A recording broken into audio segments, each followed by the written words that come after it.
organization in MPCB. Today we are celebrating the International Day for Blue Skies 2022, and it's a opportunity to us. Today also we are celebrating the 53rd Foundation Day of MPCB. So give a big applause.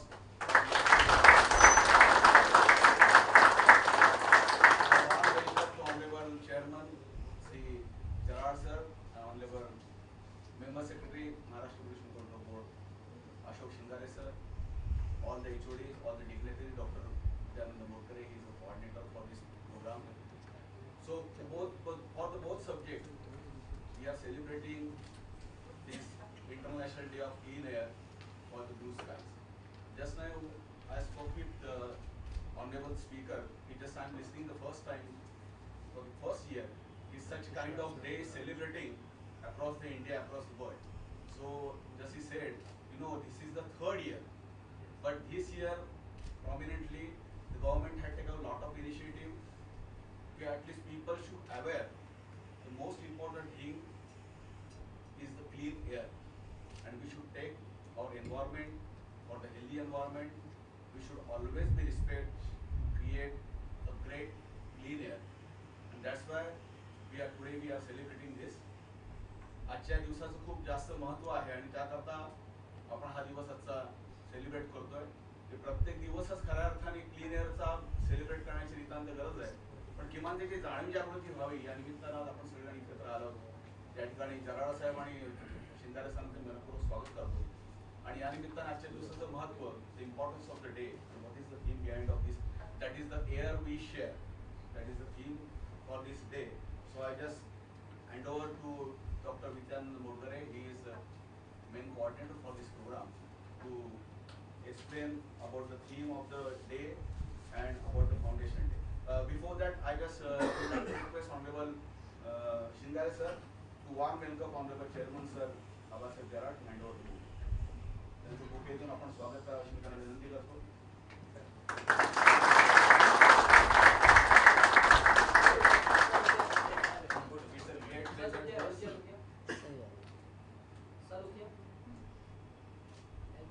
I would like to request Dr. Mortality sir, it's one more token of appreciation.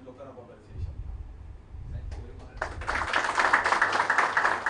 I would like to request Honorable Mortality sir to welcome Ashok Shingare sir.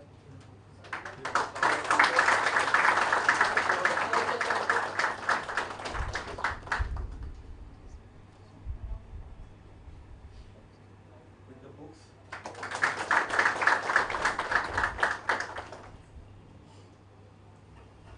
Now I hand over to Mortality sir to explain about this.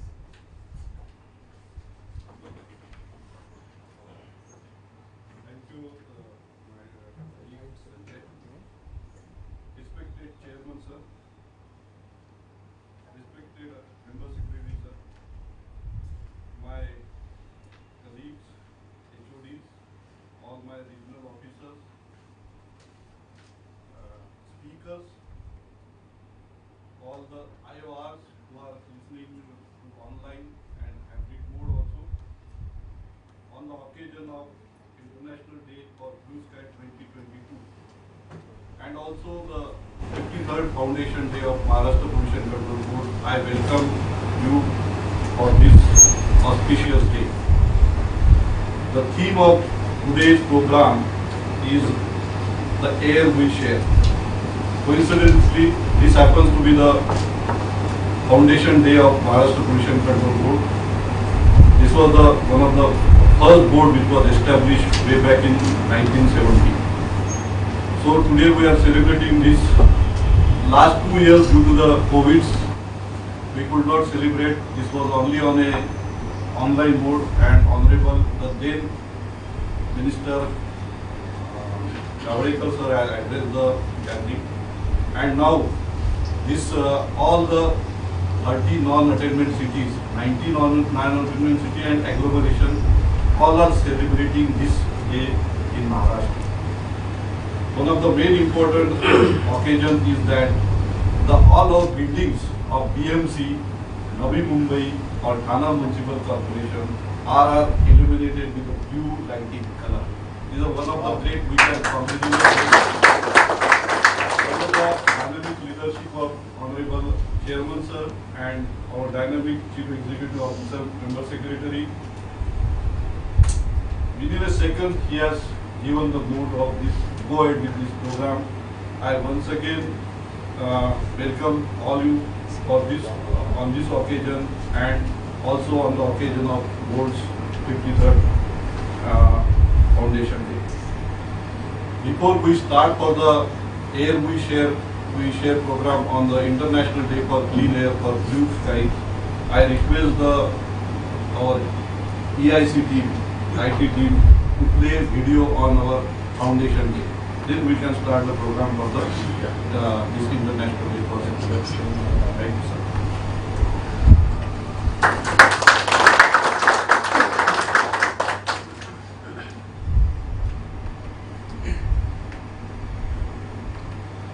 There are two screens.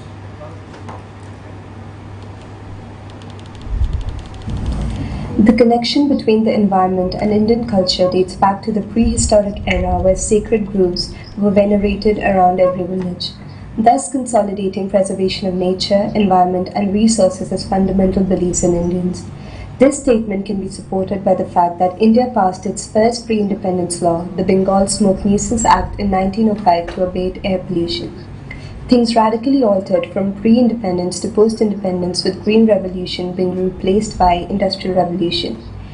India's participation in the 1972 Stockholm Conference highlighted the global perspective on the human environment and brought the entire concept of sustainable development into the public eye. Given the expanse and the pace at which the Industrial Revolution was sweeping the entire nation, the government decided that the federal structure was vital for controlling any potential environmental harm that could result from this rapid pace of development. With the Industrial Revolution taking over the main stage, the state government of Maharashtra established the Directorate of Water Pollution and Control in 1966, which resulted in the introduction of the first environmental regulation. However, the Act came into effect in 1969. This alone demonstrates how Maharashtra has always been at the forefront of environmental legislation and protection. The Directorate of Water Pollution Control was a division of the state government in 1966. India continued its efforts after the Stockholm Conference in 1972, and as a result, the Water Prevention and Control of Pollution Act was passed in 1974. The 1974 Water Act thus establishes the MPCB's authority. The Act had elements in common with regulations aimed at reducing industrial pollution. These regulations mandated not only the inspection of industrial waste and the monitoring of its generation and consumption, but also the assistance and advancement of disposal and reusable technologies through the adoption of standards for both construction and industrialization. With water preservation gaining traction, the focus soon shifted to air, with events of severe air pollution being reported all around the globe, like the 1952 Great Smog of London and the Los Angeles smog. To combat choking smoke from industries, the Indian government also enacted the Air Prevention and Control of Pollution Act in 1981. Water was probably the first biophysical element to be regulated because of the pollution levels being too evident to the naked eye. The regulatory reforms kicked in later for air only when the pollution became visible in the form of smoke, haze, and smog. Frequent occurrences of air pollution expanded MPCB's authority to cover all forms of air pollution by inspecting industries and setting and controlling various air pollution standards. Unfortunately, the Bhopal gas tragedy of 1984 made everyone aware of the missing links between the acts that were already in place. This led to the Indian government enacting the Umbrella Act, that is the Environmental Protection Act of 1986. This act further strengthened the regulatory role of the State Pollution Control Board. The EPA took care of most of the pollution issues relating to air and water, but with the affluence of technology and increasing population, the attention quickly shifted to a new type of pollution, that is hazardous waste. The hazardous waste management and handling rules came into effect in 1989 after people started noticing that bunker oil and ballast water discharged from ships was causing visual water and marine life pollution. Ballast water pollution also threatened Mumbai, the capital of Maharashtra. Thus, the MPCB moved quickly to expand and implement the regulations regarding marine water pollution. MPCB as a whole not only looked at implementation of all these acts and regulations, but also was responsible for creating sensitization awareness education. The focus shifted from industrialization and industrial pollution to urbanization and urbanization related elements that can cause pollution. From the year 2000 onwards, the entire focus was also diverted to municipal solid waste, construction activities, plastic waste, which are all urbanization related waste management issues. Being a pioneer, MPCB took a step forward, and most of these regulations were the ones which actually formulated a step towards for other SPCBs to follow. By 2010, the ambit of MPCB included almost 1 lakh activities that needed to be regulated over an expanse of 3 lakh square kilometers, including historic decadal growth of industries and newly found urbanization issues. The ability for MPCB to handle all of these activities concurrently was proving to be rather difficult, but by bringing about a change in its methods of operations, MPCB went on to demonstrate why it is considered the best in its field. With the advent of information technology, MPCB transformed to a completely automated, user-friendly online interface in just 10 years, where people can file applications to get environmental consent or permit. Moreover, MPCB also utilizes online monitoring systems for air and water quality compliances, including 250 WQMS, 72 CAA-QMS. MPCB currently has 12 regional offices, 43 sub-regional offices, a cutting-edge central laboratory, 7 regional labs, and a financial portfolio of approximately 2,600 crores. The transformation of MPCB from regulator to facilitator has brought many changes in its stance and has actually made it user-friendly. This has been further confirmed by the awards that have been given to MPCB, which includes the title of Best Organization among all state pollution control boards, according to the CPCB audit report, ISO certification, 100% EODB implementation, and many other accomplishments. MPCB has also brought in cultures that are a combination of corporate, public, and private entities. Thank you.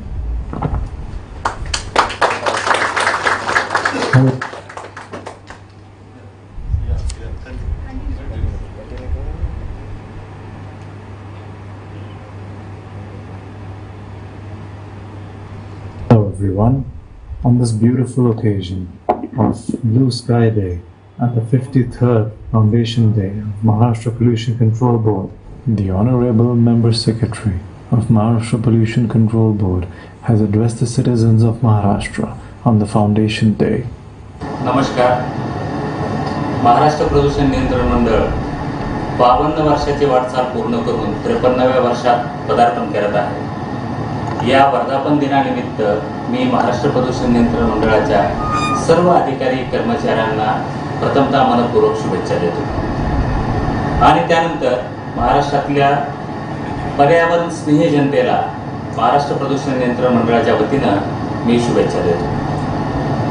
खरं तर 7 September या दिवशी या मंडळाची स्थापना झाली 52 वर्षापूर्वी आणि तेव्हापासून जर आपण सिंहावलोकन जर केलं या मंडळाच्या कामकाजाचं, मंडळाच्या अस्तित्वाचं, मंडळाच्या विस्ताराचं, तर निश्चितपणानं हे जाणवतं की आजची 52 वर्ष खरंच फलदायी ठरलेली आहे. या 52 वर्षामध्ये आपण ज्या वेगवेगळ्या क्षेत्रामध्ये काम केलं, कदाचित कामाची सुरुवात इतकी व्यापक नव्हती सुरुवातीच्या कालावधीमध्ये, परंतु नंतर ती व्याप्ती इतकी वाढत गेली की आता महाराष्ट्र प्रदूषण नियंत्रण मंडळाचं अस्तित्व, वावर आणि पर्यावरणाच्या दृष्टिकोनातून काम करण्याची त्यांची असलेली जिज्ञासा आणि त्यासाठी घेतले गेलेले श्रम हे निश्चित कौतुकास्पद आहे. अर्थात या मंडळाचा सदस्य सचिव म्हणून मला याची पूर्ण कल्पना आहे आणि आपल्या सर्वांना याची कल्पना आहे की यामध्ये सिंहाचा वाटा महाराष्ट्र प्रदूषण नियंत्रण मंडळाच्या सर्व अधिकारी कर्मचारी यांचाच आहे. या कामासाठी महाराष्ट्र शासनाकडून भारत सरकारच्या वने व पर्यावरण विभागाकडून केंद्रीय प्रदूषण नियंत्रण मंडळाकडून आपल्याला जे वेळोवेळी तांत्रिक, आर्थिक, प्रशासकीय सहकार्य लाभत गेलेलं आहे त्याबद्दल आपण त्यांचं ऋण व्यक्त करणं निश्चितपणानं गरजेचं आहे, अगत्याचं आहे. या अधिकारी कर्मचाऱ्यांच्या सतत श्रमामुळं, सतत मेहनतीमुळं 24 तास या बोर्डाच्या प्रत्येक कल्याणासाठी झटल्यामुळं हे बोर्ड देशातलं अग्रगण्य बोर्ड म्हणून नावारूपाला आलेलं आहे. याविषयी मी नव्यानं वेगळं सांगण्याची आवश्यकता. घटनेनं कलम 21 प्रमाणे राईट टू लाईफ आपल्याला दिलेला आहे आणि जेव्हा राईट टू लाईफ असेल त्या राईट टू लाईफला खऱ्या अर्थानं मिनिंगफुल करणे यामध्ये आपला महाराष्ट्र प्रदूषण नियंत्रण मंडळाचा खूप मोठा वाटा आहे. किंवा आपण सर्वांनी ते मनावर बिंबवलेलं आहे की महाराष्ट्रातल्या जनतेला पर्यावरण पूरक, प्रदूषण विरहित जल, प्रदूषण विरहित हवा आणि ठरवून दिलेल्या डेसिबलमध्ये ध्वनीची मर्यादा राखण्यामध्ये आपण निश्चितपणानं अहोरात्र मेहनत घेत आहोत. त्यासाठी सर्व कर्मचाऱ्यांचं परत एकदा मी अभिनंदन आणि कौतुक करतो आणि आपली ही वाटचाल अशीच पुढे चालू ठेवावी यासाठी माझ्या वतीने मी शुभेच्छा देतो. धन्यवाद. The Honorable Chairman of Maharashtra Pollution Control Board also has a message for the citizens of Maharashtra. आपल्याला सर्वांना माहिती आहे महाराष्ट्र प्रदूषण नियंत्रण मंडळाच्या स्थापनेचा हा 53वा दिवस आहे आणि 52 वर्षाचा कारकीर्द झालेली आहे. महाराष्ट्र प्रदूषण नियंत्रण मंडळाचे नाव देशभर एक अग्रगण्य मंडळ म्हणून माहिती आहे आणि त्यामध्ये जे हवा प्रदूषण किंवा जल प्रदूषण असेल किंवा जे वेस्ट मटेरियल तयार होतं याचे जे नियमावली आहे याच्यावर अंमलबजावणी करण्यात अतिशय पारदर्शक पद्धतीने कामकाज महाराष्ट्रात सुरू आहे आणि त्याच्यामुळे ह्या मंडळाच्या कामात जे कर्मचारी आहे, अधिकारी आहे, जे इंडस्ट्री आहे किंवा सर्वसामान्य जनता आहे त्यांचा मोठ्या प्रमाणात सहभाग लाभलेला आहे. आपल्याला माहीतच आहे की महाराष्ट्राने देशातले सर्वात जास्त 70 CAQMS हे महाराष्ट्रात स्थापन केले आहे आणि त्याचाच एक भाग म्हणजे आज महाराष्ट्र राज्याचे उपमुख्यमंत्री देवेंद्रजी फडणवीस साहेब हे 3:30 वाजता नागपूर येथे एक आपलं CAQMSचं उद्घाटन करत आहे आणि आज सकाळी 8ला होतं पण आता 3:30ला झालं. त्याच्याबद्दल सुद्धा आपण चेअरमन आणि मेंबर सेक्रेटरी आहेत त्यांचं फार मोलाचं त्याच्यात सहभाग आहे, त्यांचं सुद्धा आपण आता मी आपण आपल्या सदस्य सचिवांना आता आपला फाउंडेशन डेच्या निमित्त शुभेच्छा दिलेल्या आहेत. पण आता त्यांचं इंट्रोडक्टरी ॲड्रेस करता मी माननीय सदस्य सचिवांना विनंती करतो की त्यांनी या ऑफिसचं ॲड्रेस करावं. धन्यवाद. सन्माननीय कराड साहेब, अध्यक्ष महाराष्ट्र प्रदूषण नियंत्रण मंडळ, सर्व सहकारी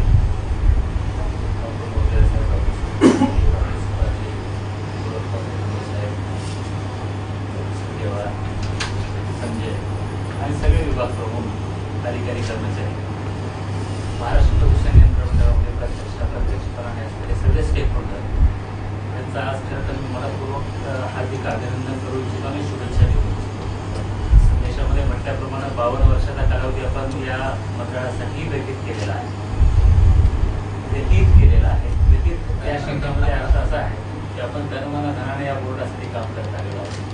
बोर्डाची सुरुवातीची रचना, सुरुवातीचं असलेलं मनुष्यबळ, असलेली कार्याची व्याप्ती हे पाहता आणि आजची व्याप्ती पाहता जमीन आसमानाचा निश्चित फरक केलेला आहे.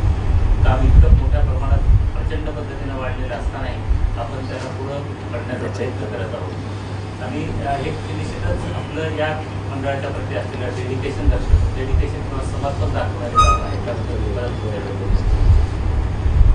खरं तर जेव्हा या मंडळामध्ये 9 सप्टेंबर 2020ला मी रुजू झालो त्यावेळी या बोर्डाची पूर्वपीठिका, या बोर्डाचं साधारणपणे काम काय फारशी काही कल्पना मला नव्हती. एक इतर राज्यातल्या इतर महामंडळासारखंच एक महामंडळ आहे याच्या संदर्भात अशी साधारणपणे कल्पना घेऊन मी आलो. परंतु आल्यानंतर थोड्याच दिवसामध्ये, साधारणपणे 8-15-10 दिवसामध्ये असेल किंवा महिनाभरामध्ये या मंडळाचा विस्तार इतका मोठा आहे याची जाणीव झाली आणि थक्क व्हायला लागला. खरं तर जीवनाचं असं एकही क्षेत्र नाही की ज्या क्षेत्रामध्ये आपला वावर नाही किंवा आपण त्यामध्ये त्याला टच करत नाही. हवा असेल, पाणी असेल, ध्वनी असेल किंवा जीवनाच्या संदर्भातल्या सगळ्या बाबी, आता जसं राईट टू लाईफच्या संदर्भातही त्या प्रत्येक क्षेत्राला आपण टच करतो आणि त्या क्षेत्राला समृद्ध करण्याचा प्रयत्न करतो. टच करणं ही एक बाब आहे, परंतु त्याला समृद्ध करण्याच्या दृष्टिकोनातून आपण आपलं कार्य आखणं आणि त्याला अंमलात आणणं ही खरी महत्त्वाची बाब आहे. आव्हानं खूप आहेत. चेअरमन साहेबांना कल्पनाच आहे की या सक्षमपणाने झेलायचा प्रयत्न करतोय, यशस्वीपणाने पेलण्याचा प्रयत्न करतोच आहोत. वेगवेगळे चॅलेंजेस आहेत. कधी समुद्रातून ऑइल स्पिलचा इश्यू अचानकपणे उद्भवतो. 2011ला कसा उद्भवला होता, त्यावेळेला डॉक्टर सोनटक्के साहेबांनी तेव्हा फारशी त्याचं त्या विषयाचं बॅकग्राऊंड नसतानाही ज्या हिमतीनं आणि ताकदीनं तो प्रश्न हाताळला तो अनन्यसाधारण. हवा प्रदूषणाच्या संदर्भातले जे वेगवेगळे विषय असतील त्यामध्ये मोठे सक्रियपणाने सहभाग होत असतात. बायोमेडिकल वेस्ट असेल किंवा लॅबोरेटरी मॅनेजमेंटच्या संदर्भामध्ये डॉक्टर उपाध्याय साहेब त्यांच्या संपूर्ण टीमचा अग्रस्थानी असतातच. यामध्ये कुठल्याही पद्धतीचा म्हणजे पाठिंबा आपण कधीच राहत. क्वालिटीच्या संदर्भामध्ये क्वालिटी मॅनेजमेंट करणं हा तर आपला स्थायीभाव झालेला आहे. हजार्डस वेस्ट असेल, वेस्ट मॅनेजमेंट असेल आणि अन्य वेस्ट मॅनेजमेंटच्या संदर्भामध्ये डॉक्टर गुरव साहेब आणि डॉक्टर संजय साहेब ते आणि त्यांची टीम CPCB मध्ये सुद्धा त्यांच्या शब्दाला किंमत आहे. अशा पद्धतीची आपण आपली विश्वासार्हता निर्माण केलेली आहे. खरंच हे फार कौतुकास्पद आहे. आणि आम्हा दोघांनाही चेअरमन साहेबांनी बऱ्याचदा हे व्यक्त केलेलं आहे की आम्हा दोघांनाही तुमच्यासोबत काम करण्याचा सार्थ अभिमान आहे आणि आम्हाला निश्चितपणानं नशिबान समजतो की तुमच्यासोबत आम्हाला काम करायला. दुसरा भाग ही तुमची सध्याची कार्यपद्धती अस्तित्वात असताना, काम करत असताना, या पद्धतीनं रात्रंदिवस मेहनत करत असताना नॉलेज बेस्ड इन्स्टिट्यूशन म्हणून या क्षेत्राची व्याप्ती किती मोठी आहे हे तुम्हाला नव्यानं सांगण्याची गरज नाही. उलट ते आम्हालाही त्या नंतर कळेल. कदाचित आमच्या आयुष्यामधल्या अत्यंत समर्पक नॉलेज इन्क्रीज करण्याचे बेस्ट फॉर नॉलेज या तत्वानुसार जर विचार करायचा झाला तर ही सगळ्यात वरची, सगळ्यात अग्रस्थानी असलेली संस्था असेल हे मी विनम्रपणाने सांगू इच्छितो. आणि कदाचित या संस्थेकडून नॉलेज मी तुमच्याकडून सगळ्याकडून घेण्याचा प्रयत्न केलेला आहे असं मी स्वतःला सांगतो. परत एकदा आजच्या या 53व्या म्हणजे 52वा वर्धापन दिन आणि 53वा फाउंडेशन दिवसानिमित्त आपल्या सर्वांना मी शुभेच्छा देतो. आणि आपली ही वाटचाल जी देशामध्ये अग्रक्रमावर आहे, 1 नंबरवर आहे, तर ती अशीच कायम राहो आणि महाराष्ट्राच्या जनतेला आपण याच पद्धतीनं पर्यावरणपूरक आयुष्य आणि त्यांच्या आयुष्याला खऱ्या अर्थानं आपण अर्थ द्यायचा प्रयत्न करू आणि ती आपली क्वेस्ट अशी चालू करू अशी मी शुभेच्छा देतो. आज एक दुसरा आंतरराष्ट्रीय दिवस आहे, international day of clean air for blue skies. हा दिवस आपण साजरा करतोय, हा 3ऱ्यांदा साजरा करतोय. UN जनरल असेंब्लीच्या 74व्या सेशनमध्ये आपण सगळ्यांनी गुगल केला असेल, वाचले असेल, मी येताना गाडी वाचले निश्चितपणानं. 74व्या सेशनमध्ये ही थीम अडॉप्ट केली गेली, international day of clean air for blue skies. खरं तर एका अर्थानं दुर्दैवी म्हणता येऊ शकेल की आपल्याला अशा पद्धतीचा दिवस साजरा करावा लागतो. आणि दुसऱ्या अर्थानं सुदैवी अशा अर्थानं असं म्हणता येऊ शकेल की चला आपण सगळ्यांनी याचं कॉग्निझन्स घेतलेलं आहे की आपल्याला याची गरज पडलेली आहे की आपल्याला क्लीन एअरसाठी एक दिवस पाळावा लागेल. आणि क्लीन एअर, शुद्ध हवेचं महत्त्व आपण सगळ्यांना समजावून सांगण्याची वेळ आलेली आहे. ती हवा प्रदूषित कशी होणार नाही याच्या संबंधी घ्यावयाची जी काळजी आहे ती काळजी लोकांपर्यंत जनजागृतीच्या माध्यमातून आपण पोहोचवण्याचा प्रयत्न करणार आहोत. आणि त्या हवेला शुद्ध करून पुढच्या काही पिढ्यांसाठी आपण ती शुद्ध हवा ठेवणार आहोत. याच्या दृष्टिकोनातून प्रयत्न करण्यासाठी हा एक विशिष्ट दिवस आपण निवडू, त्यातून आपल्या प्रयत्नाची मुहूर्तमेढ होणार आहोत किंवा प्रयत्नाची सुरुवात करणार आहोत. खरं तर शुद्ध हवेच्या संदर्भामध्ये, क्लीन एअरच्या संदर्भामध्ये राज्य शासन, केंद्र शासन, MPCB किंवा वेगवेगळे स्टेट पोल्युशन कंट्रोल बोर्ड वेगवेगळे कार्यक्रम असतात. त्यासाठी मी सांगण्याची गरज नाही. आपल्याला माहिती आहे नॉन अटेन्मेंट सिटीचा उल्लेख केला गेला, PM2चं कॉन्सन्ट्रेशन असेल. आपण इंट्रोडक्टरी स्पीचमध्ये किंवा इंट्रोडक्शनमध्ये हेही बघितलं की 1969ला डायरेक्टरेट स्थापन झालं होतं महाराष्ट्रामध्ये, जेव्हा हे दोन्ही ऍक्ट अस्तित्वात नव्हते. एअर ऍक्टही अस्तित्वात नव्हतं, वॉटर ऍक्टही अस्तित्वात नव्हता, पोल्युशन कंट्रोल बोर्डही अस्तित्वात नव्हतं. 66ला डायरेक्टरेट स्थापन झाले. 69ला आपलं महाराष्ट्राचं प्रदूषण नियंत्रण मंडळ स्थापन झालं, ज्यांनी पुन्हा एअर ऍक्ट आणि वॉटर ऍक्ट अडॉप्ट केले आणि त्याच्या अनुषंगाने आपण कामकाज सुरू केलेलं आहे. खरं तर आजच्या दिवसाच्या निमित्तानं मी हे सांगू इच्छितो की या दिवसाला हवेचं महत्त्व किती आहे हे आपण सांगण्याची आवश्यकता नाही. जल म्हणजे जीवन आणि हवा म्हणजे श्वास. मला वाटतं या दोन्हीशिवाय आपण जिवंत राहू शकत नाही. किंबहुना जलाशिवाय किंवा पाण्याशिवाय काही दिवस जिवंत राहू शकू, पण श्वासाची दोरी जर तुटली तर आपण फार क्षण जिवंत राहू शकत नाही. ही वस्तुस्थिती आपल्या सगळ्यांना माहिती आहे.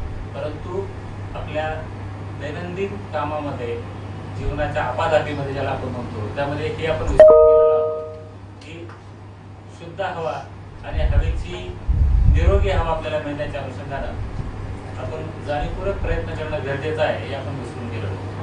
म्हणून आपण नॅशनल क्लीन एअर प्रोग्राम असेल किंवा आपले स्टेटचे प्रोग्राम्स असतील किंवा वेगवेगळ्या माध्यमातून हवा शुद्ध करण्याच्या अनुषंगानं प्रयत्न करतो.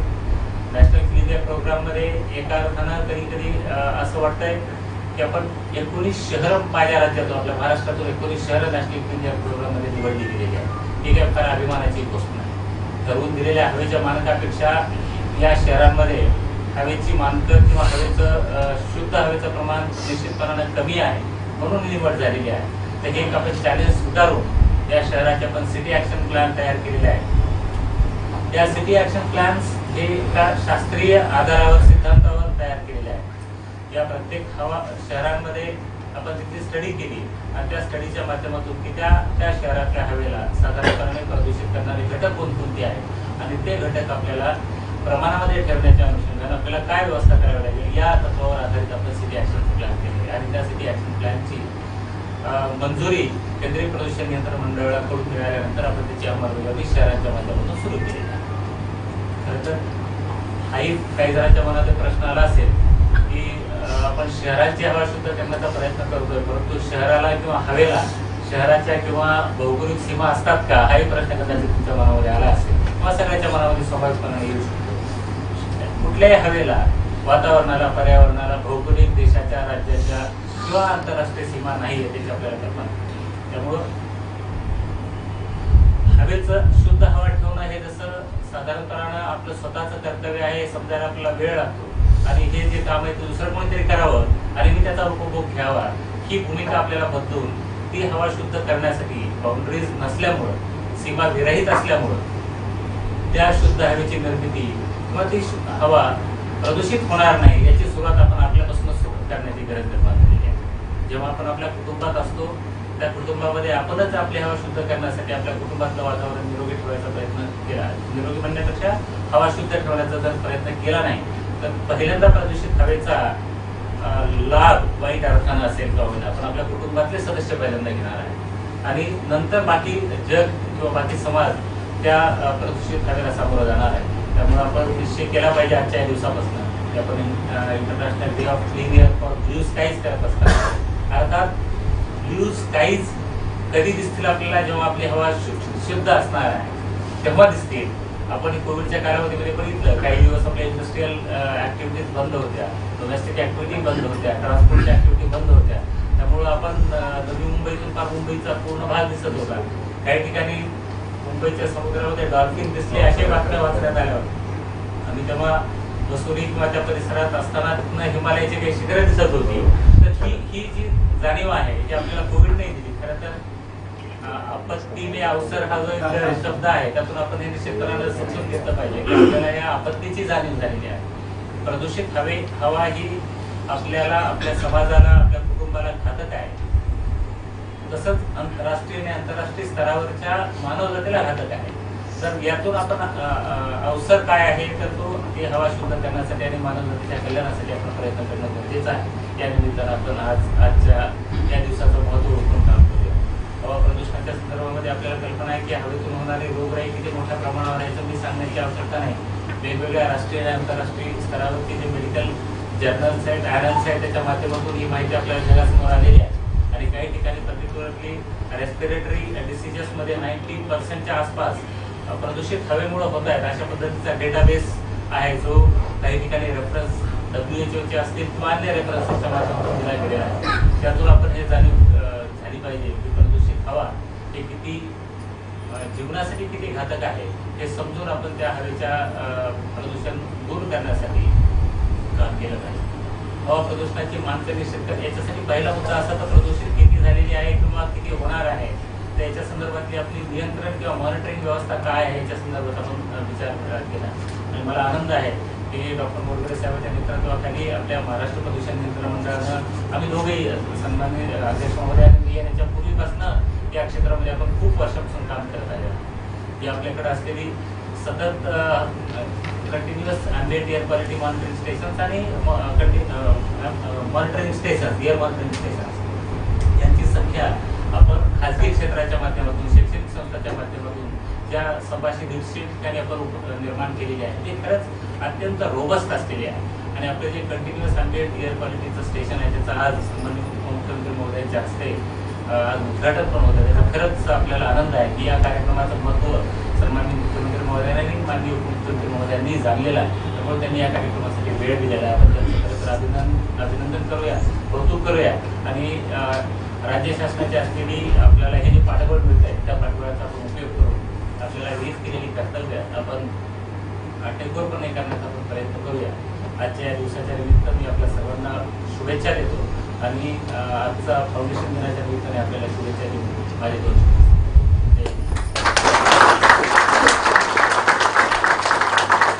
धन्यवाद सर. एक एन्सायक्लोपीडिया म्हणावं लागेल यांना साहेबांना की त्यांनी अत्यंत कमी वेळात एकदम हवा प्रदूषणाचं जे महाराष्ट्राचं महत्त्व आहे आणि त्याबद्दल महाराष्ट्र प्रदूषण नियंत्रण मंडळ काय काम करत आहे त्यांनी अत्यंत मार्मिक शब्द त्यांनी इथे त्यांचं इंट्रोडक्टरी ॲड्रेसमध्ये केलं. सर आपल्याला चेअरमन सर आणि एम एस सर आपल्याला आपल्या सांगू इच्छितो की काही दिवसातच आपल्याकडे 15 ॲम्बिएंट एअरच्या मॉनिटरिंग व्हॅन्स होते ज्या प्रत्येक जागेवर जाऊन तिथे ॲनालिसिस करतील. त्या प्रत्येक आरोग्य ऑफिसला आपण वाटण्याचा असेल आता ॲप्लिकेशन वगैरे चालू आहे तर ते आपण त्याचं पण आपण पुढच्या काळात करू.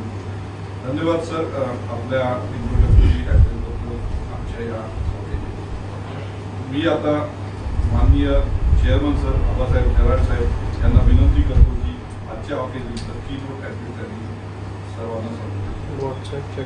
Chairman sir. आजच्या 53व्या स्थापना दिवसाच्या निमित्ताने सर्व एकत्र जमलेलो आहोत. या कार्यक्रमासाठी उपस्थित असलेले माझे सहकारी मेंबर सेक्रेटरी अशोक शिंगारे साहेब, डॉक्टर मोडकरे, डॉक्टर संपर्क, डॉक्टर सुपाटे, डॉक्टर साहेब, संजय आणि सर्व खाते प्रमुख आणि आजचे पॅनलवर आपले वक्ते सर्व कर्मचारी बंधू. आजच्या कार्यक्रमासाठी डॉक्टर मोडकरे साहेबांनी मला एक भाषण दिलेलं आहे. खरं ते भाषण वाचायचं होतं पण अशोकरावांनी आता छानपैकी सगळ्याचा उत्तर दिलेला आहे. ते रिपिटेशन करायच्याऐवजी मला वाटतं आपली जी कारकीर्द आहे मंडळाची मी इथे येण्यापूर्वी सुद्धा पाहत होतो. कारण आपल्या मंडळाचं नाव हे देशभरात मोठ्या वरच्या स्थानावर आहे. त्याच्यामुळे त्याचा आपल्याला सगळ्यांना रास्त अभिमान आहेच. आणि आपण इथं मी येण्यापूर्वी काही लोकांशी माझा संपर्क होत होता जसं डॉक्टर मिराशांशी आणि डॉक्टर मोडकरांशी झाला होता.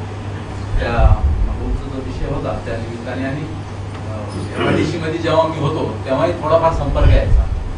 तर इथली जी मंडळी आहे तांत्रिकदृष्ट्या ही अतिशय सक्षम आहे असं माझं स्वतःचं मत आहे. आणि मला त्याचा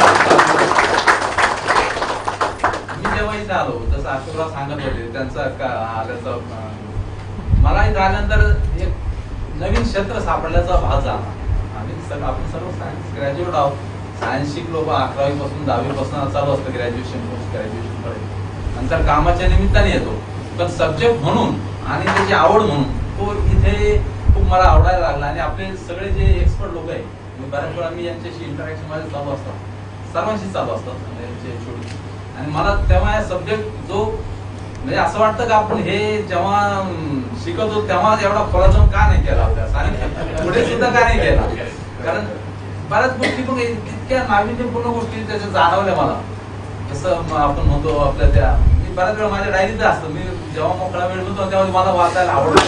जसं आपण म्हणतो इलेक्ट्रोमॅग्नेटिक रेडिएशन हे त्या काळात त्या बालबुद्धीप्रमाणे आपण शिकत असतो खरं तर त्याचे जे दूरगामी परिणाम या विश्वावर कसे होतात आणि त्याच्यातून कसं संशोधन होतं किती आपले कम्फर्ट या सगळ्या ह्या गोष्टीमुळे आपल्याला मिळतात याची जाणीव जेव्हा आपण जसं म्हणतो आपण टेक्निकल आणि अप्लाइड आणि फंडामेंटल याचे जे परिणाम जे आहेत ते त्या काळात नाही कळत मला असं वाटतं.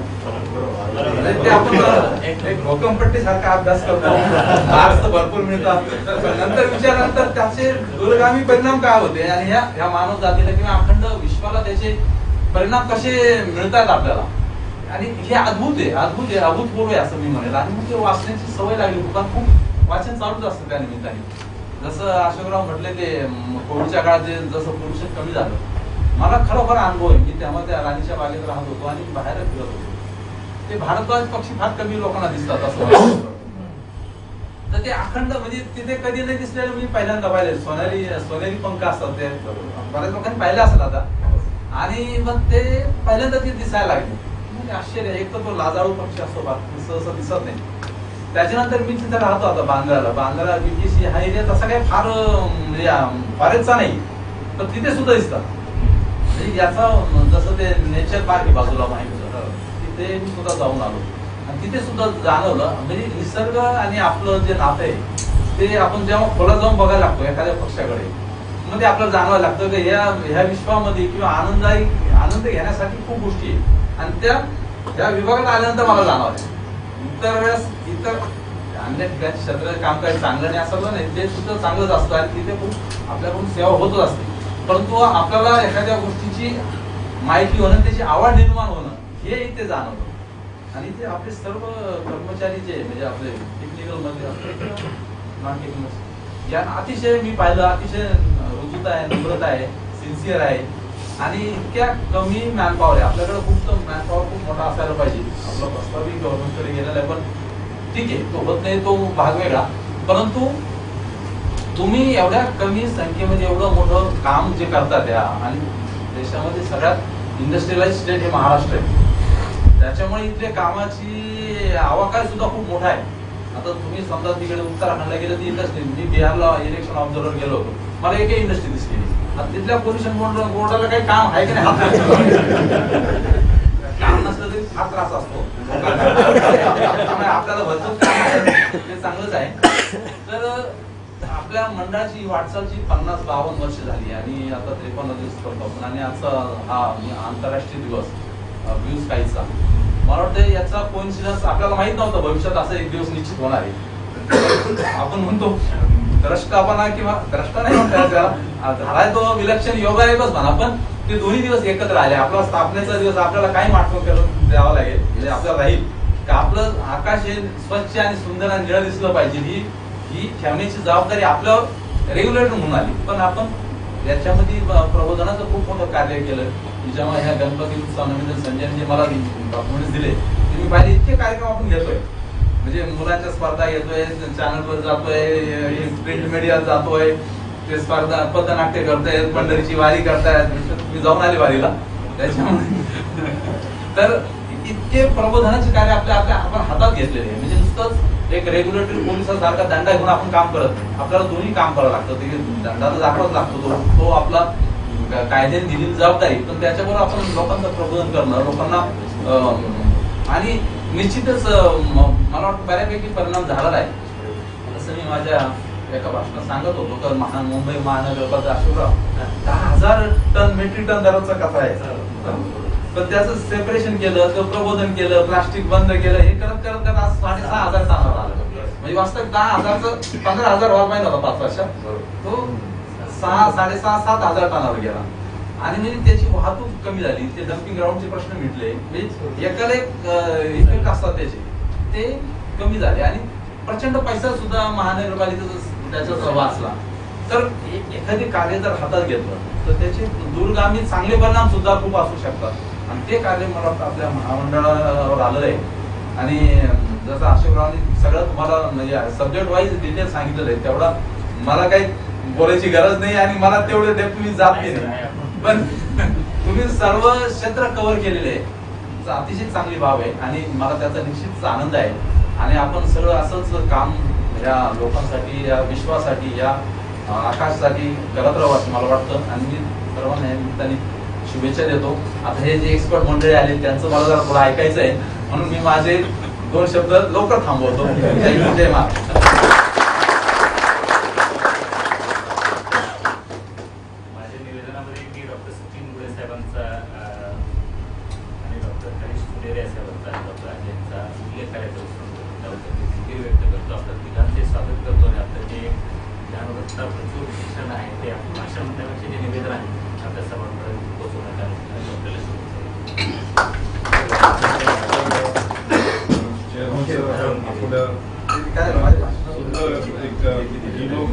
आणि मार्गदर्शन आम्हाला एक उत्साह आपल्याकडून मिळेल आणि मंडळाची प्रगती ही भरारीचीच असेल. आपण आपल्या दोघांच्या प्रिन्सिपल सेक्रेटरी यांच्या मार्गदर्शनाखाली आणि पुढे पण आम्ही सर्व कटिबद्ध असू. सर्व आम्ही अधिकारी कर्मचारी यांच्याकडून मी तुम्हाला काही दिसत होतं की मंडळाचं काम निश्चितच तुमचं start with the technical station. I will hand over to before that.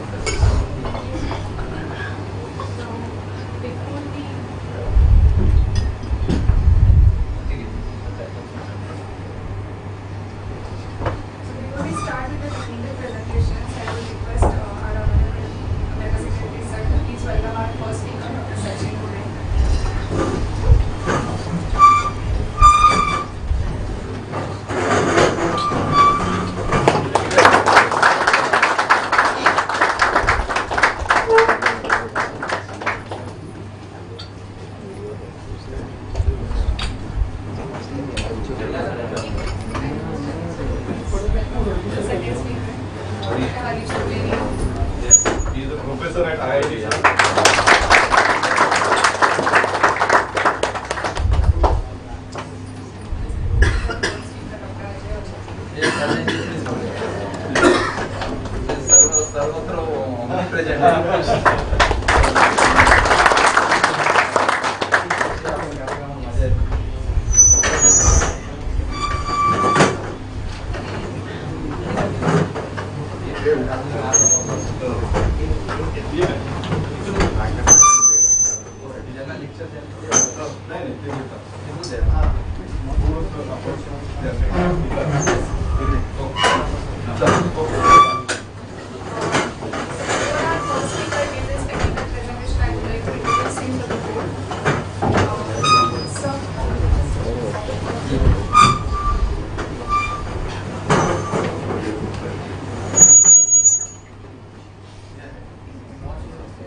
International partners with Ncap and also collaboration with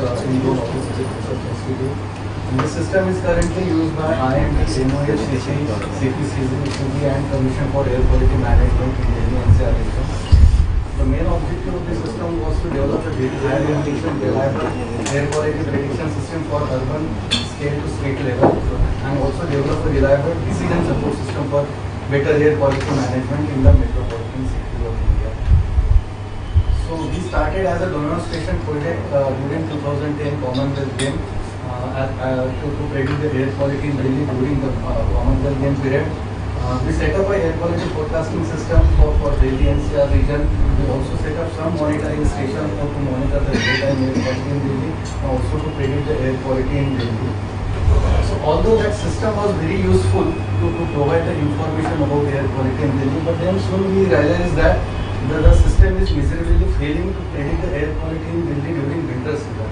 And here you can see that the blue one is the observations and red one is the actually forecast. And forecast is very dark for Delhi, and we were consistently failing from 2010 to 2018. If you look at the mean bias, it was at 140 micrograms per meter cube, and accuracy for pure range of air quality was only 32%. So overall, although the system was in place, it was not working very nicely for Delhi. So then we started thinking what is the things we are missing in the model, and we started working on that model. And basically the aim was to actually improve the air quality prediction beyond poor range and to capture the very high pollution events in Delhi. And we started looking in the system, and we realized that the air quality in Delhi, it is not only affected by the pollution sources within Delhi, but it is also affected by the regional sources surrounding Delhi. And therefore, the representation of these sources in the model is very, very important. And there are many ways to improve those things. Like one way is to improve the processes itself in the prediction model, provide more accurate emissions. And also, there is another way which is a little advanced way, which is the data assimilation technique. So you give the real-time observations to the model, and by giving real-time observations to the model behaves very nicely. So we started working on that, and we developed different models first, and then we integrated all the models to have a very high resolution air quality forecast. So first step was to develop a very high resolution air quality model for India at 10 kilometer resolution. So we developed that model, and we gave the emission inventories from Ncap for global region, and we have our own emission inventory for Delhi that we gave for Delhi, and we have given more accurate meteorological inputs to the model. Meteorology actually controls the air pollution in Delhi, therefore the meteorological inputs needs to be very accurate. So we started giving our own air quality, this meteorological forecast at 10.5 kilometer resolution to the model. Then we started feeding all the observations which is coming from the State Pollution Control Board, Central Pollution Control Board, and now at this stage we are actually giving data from 320 air quality monitoring stations located all across India, including we are feeding the observations from Mumbai also. And this is the first step we have done in our system. Then in second step, because winter time air quality is also affected by stubble burning in the northwestern India. Therefore, emission of those stubble burning is very, very important. And we don't have any mechanism to provide that information in real time. So we develop certain technology based on satellite data. We take satellite data and then we convert that into a real-time fire emission. So those fire emissions are now going in a real time to the model. Also, there are satellites which also looks from the space about the air quality. So that gives information about the air quality, aerosol optical depth. So we also started feeding the satellite data to the model. So this is the first step we have done to improve overall forecast for entire Indian region. Now what we have done in second step, we started dynamically downscaling the forecast from 10 kilometer resolution to 2 kilometer resolution and 2 kilometer resolution to 400 meter resolution for Delhi. So this is we are doing dynamically. When we do dynamically, so these are the mathematical techniques by which you preserve the small scale features in the localized area. So suppose there are some sources which are very small sources, so emission from those sources are getting preserved in the dynamical downscaling pattern. So we adopted this mathematical techniques and we provided we are doing dynamical downscaling at a 400 meter resolution. Again, the land use land cover pattern also affects the air quality in Delhi. So we need to provide very accurate land use land pattern for the model. So that we have updated again using Sentinel-2 data at 20 meter resolution, and that data is also going into the model. Again, we are assimilating, so we have 43 monitoring stations in Delhi, so all data is going into the Delhi modeling station.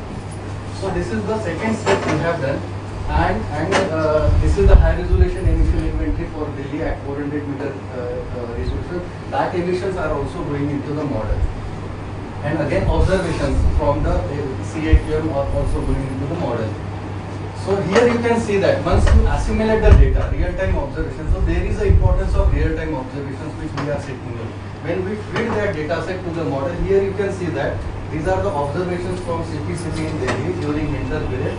This is if we don't assimilate those information to the model, and when we start assimilating those things by giving those information to the model, you can see that during the extreme pollution event, you get tremendous improvement in the forecast.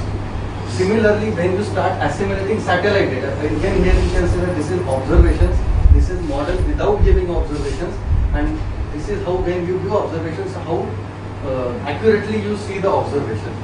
And here also you can see that again black one is the observation, blue one is actual observation, black one is without assimilation and red one is with assimilation. So you can see that when you start giving the observation to the model, overall forecast starts improving.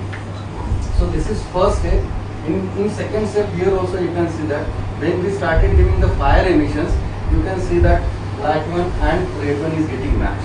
So observation and forecast is now very accurate in terms of air quality. Again, this is land use land cover. When you provide the land use land cover category, you get a very good meteorological forecast for Delhi. So when you correct the meteorological forecast, you get very accurate PM 2.5 forecast. So this is third stage we did. And finally here you can see that now these are the air quality predictions in Delhi for 2019, 2021 and 2022. So here you can see that now model is capturing all the variability in PM 2.5 in Delhi. So all the peaks are very well captured by the model, not only for one season, so it is consistently giving very accurate forecast for Delhi NCR region. Now, in this case, our bias, which was like 140 microgram per meter cube, now it has reduced down to 14 microgram per meter cube. And accuracy, if you look at the accuracy, so accuracy is more than 85%. So this model is now giving very accurate forecast for Delhi, 85% accuracy. The region like Delhi is very high. None of the global community have still developed this kind of accurate system for air quality forecasting. This is India who has taken a lead to capture this kind of accurate events. And you can also see that the mean bias is not even on the third day. Like third day of forecast is not beyond 20 microgram per meter. When we talk about 1400 and 1500 microgram per meter cube of labor in Delhi, so this bias is very negligible. So this kind of system we finally could develop for Delhi region. And then there is a request which came from the Commission for Air Quality Management. They said that you are giving the forecast for Delhi region, but now we want to know which sources are contributing to the air quality in Delhi, whether it is industrial sources or transportation sector. So can you give us a forecast in terms of sectoral contribution? So we then again updated our existing air quality monitoring forecasting system, and we implemented several tracers in the model. So these tracers are actually tracks the emissions from different sources, industries, transportation sector, biomass burning, crematorium, all the sources tracked in the model, and then we give a forecast for these different contribution of sources. In addition to this, we have also implemented scenarios. What if scenarios? Like if we come to know that the air quality on third day is going beyond certain limits, and if you want to control, so if you reduce 20% of transportation sector, or if you shut down some industries, so what will happen to the air quality? So that kind of scenarios is also coming through this forecast, and therefore here you can see that for example, this is a particular hour snapshot on particular day. Here you can see that on that particular hour, Delhi's contribution was only 35% to the air quality in Delhi, but then Sonipat, Rohtak, other states are also contributing to the air quality in Delhi. So this information is also coming in the air quality forecast, and these are what if scenarios. Like here you can see that in Delhi, transportation sector contributes around 20% to the air quality in Delhi, and then how much Jhajjar is contributing, how much Ghaziabad is contributing. This is all available on our website. Anyone can just click those boxes and they will come to know about the sectoral contribution. Also, if you reduce these emissions, like if you reduce by 20% or 30% or 40% of different sources, so how much improvement one can expect from next 5 years? That is also coming through this forecast. Like here, if you reduce all the emission by 60%, you will get improvement of about like 30 to 40% in air quality. So this system actually was implemented real time last year by CAQM, and this is one just example. Here we predicted that on particular this day the air quality will go to very severe category in Delhi. So we gave the forecast, and based on our forecast, Delhi government and Commission for Air Quality Management issued certain order. They restricted some of the activities like heavy vehicles transport in the city of Delhi, and then they stopped construction activity, demolition activities, and other certain measures. what we have seen that by doing those restrictions based on our forecast, you actually see that the air quality improvement was there by about 20%. So because of those restrictions, our air quality network went beyond 400 microgram per meter cube. So this is the system which is actually now being operationally used by several agencies for the air quality management. This is one such event which is predicted by our system also. So we know that on 23-24 January there was a massive dust storm and air quality in Mumbai, Pune and Gujarat, it went up. And here you can see that the model has very well captured that dust storm event. This is the Pune. You can see that the timing, the magnitude of dust storm is very well captured by the model. Suddenly within 3 to 4 hours, like PM10 concentration went up to 500 and 600 microgram per meter cube. Even also in Mumbai also on 24th January, it was like 600 microgram per meter cube, and models predicted all those levels. Even for Gujarat also you can see that Gujarat, the cities in Gujarat like Ahmedabad and other cities, so there also model has given this information that dust storm is going to come and it will hit the western coast on so and so that, and then you can see that the air quality levels are also very good captured by the model. This system not only is working very well for Delhi, but you can see that it is working very well for Mumbai, Pune also, and also for Bangalore. You can see that the model is capturing all the air quality variations in Delhi, in Bangalore city at 10 kilometer resolution.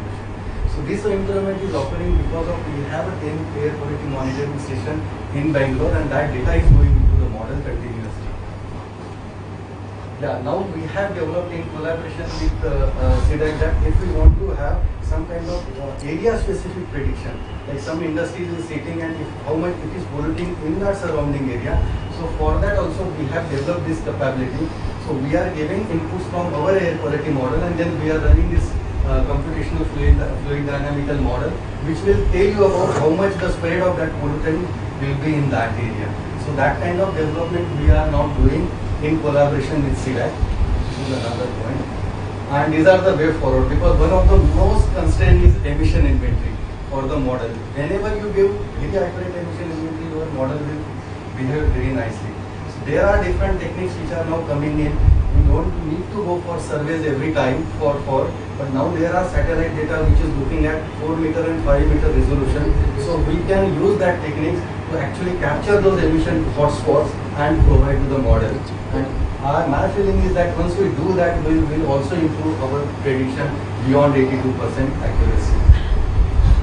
These are some of the issues that we are working on the model to capture very, very high levels of PM2.5. I will not go into that side. And this is my last slide. We have this system publicly available. Anyone can go to this website and look at the air quality.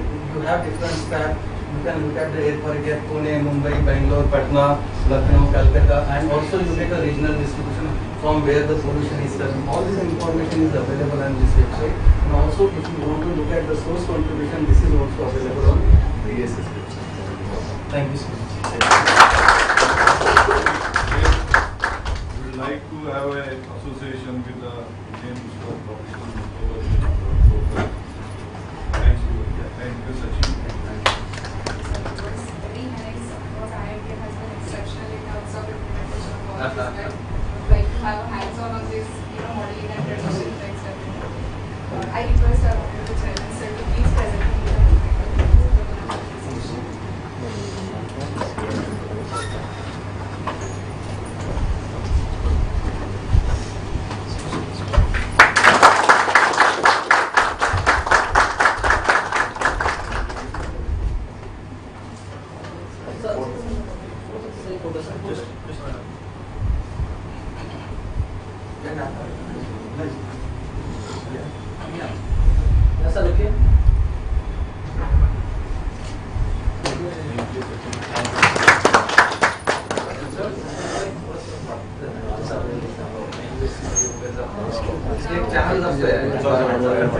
तसं आपण एखादा करता येईल continuous supply information गाव आज रोज द्या ना या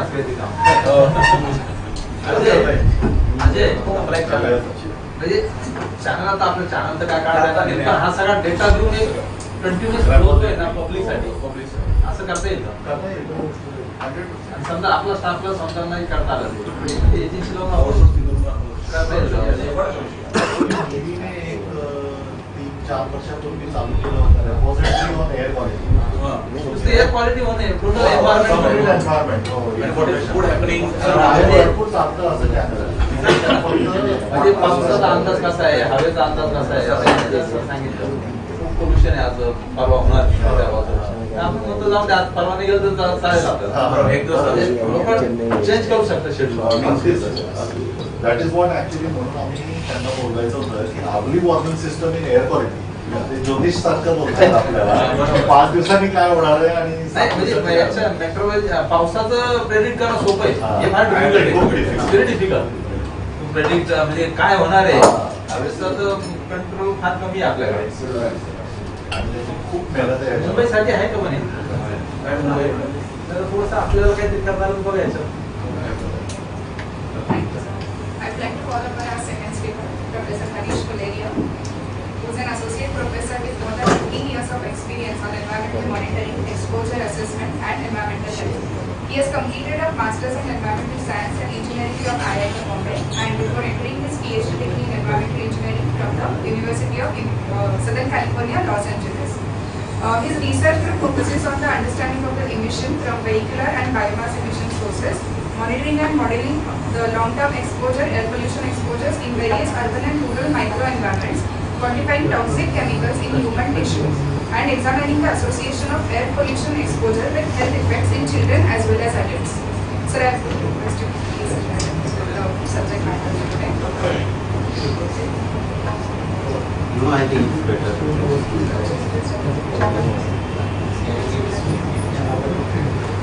Thank you. So it's my pleasure to be here. Thank you, the organizers, for it. It's great that Honorable Chairman is also here, Dr. Mantri. Thank you very much. So I would like to kind of share some of our work which we have been doing for last about 7 years or so at IIT Bombay. And obviously, I am presenting it, but you can see a lot of people who are really generating it. Right? So today I am just going to share some of that. Yes, I can just click on this, right? Yeah. So maybe a few slides which may be very simple, but just to get the context. So if you look at the risk factors of mortality or disability in India, so which are those risk factors, or what risk factors drive, right, the most of them? So if you look at here, so it's not just environmental factors, there are other factors also. For example, you can see like malnutrition here. But you see that the third most important leading risk factor is air pollution, which is from both ambient, which is what, for example, the MPCB is mandating, is doing all this massive work of ambient air quality regulation and measurements, and also household, which is indoor air pollution. Right? Now, I think it's important to, because we are talking at the day, International Day of Clean Air for Blue Skies, clean air and blue skies are possible. So, for example, this is like when I was doing PhD back in 2006. This is a picture I have taken, the bottom one, and the top picture is from one of the polluted days. But let me tell you, in 1980s or so, Los Angeles was like that. But with the massive kind of control programs, especially on NOx and VOCs, and then also on PM 2.5. For example, California is the most, like you can say, the most leading kind of state which has the most stringent standards on PM 2.5 and PM. So, but that's not the only case. If we just, already I think Honorable Member Secretary also mentioned it. So, for example, you can see these two pictures. This is New Delhi. So, we can also have clean skies here. But the right one is during the COVID lockdown. Yeah. Now, the lockdown is not the solution, because we cannot just shut the activity. So we need to come up with ways that we can actually get that, but then we have to be novel about it. We have to really include the technology and science towards it. So if we talk about air quality management, the question really comes, what should we focus on? Just let me tell you, I'm sure that you are also aware about it. For example, when we talk about air pollution and health effects, essentially from sources where we need to really kind of focus, where the emissions come and they come into the atmosphere. We then regulate in the ambient air, and then that ambient air, then depending on where we are, people get exposed, and then this exposure goes to target tissues, as he was also mentioning about respiratory issues, etc. are the most important, and then finally manifest into some kind of health response. And number of mechanisms are there which can affect. Now, if we look at, so traditionally all studies on health and air pollution are on ambient air and health, but that is like you can say up to 90s or maybe so. But after that, these ambient air are not sufficient. For example, the people really like staying indoors. They are staying not necessarily where the monitor is, but some other places, right? So Borivali has a very different air quality compared to what is in Sion versus what we have inside the campus at IT Bombay. So there is something else needed, which is more towards total exposure or personal exposure. But if you look at the other side, many of the toxicological studies are related to emissions or also some ambient. So if we look at personal exposure, basically we need to think about indoor, very important, mostly in rural areas. Commute, for example, in Mumbai, it can take any time like 90 minutes. I mean, like it take 2 ways, it can be 2 hours. So that means for 2 hours, it is not the air quality that we are getting exposed, what the air quality monitoring station is measuring. It is what we are getting exposed inside the vehicle when we are sitting. So these are very important. So, like having said so, I'll just bring it to you to what we are doing. So basically, our group does air pollution monitoring and modeling. We focus on source emission measurement characterization. Then there, one of the things we are looking at is the vehicular exhaust and non-exhaust emissions. So we do that by measuring the emissions from these vehicles inside road tunnels. For example, we have done Freeway, Kamshed, etc. and also near roads. And then we use that to estimate emission factors. Then, as part of another project, we are looking into brick kilns. I think Dr. Gode mentioned about it. It's one of the major sources. For example, almost more than 2,000 brick kilns are around Delhi. And if we look at today in our country, there are like really thousands of those. Agriculture residue burning, which is stubble burning also, one of the major sources. Residential biomass cooking and lighting. These are some of the sources where we are also interested in the same way, understanding the emissions. So we are measuring emissions from them by really going to those sources and doing that.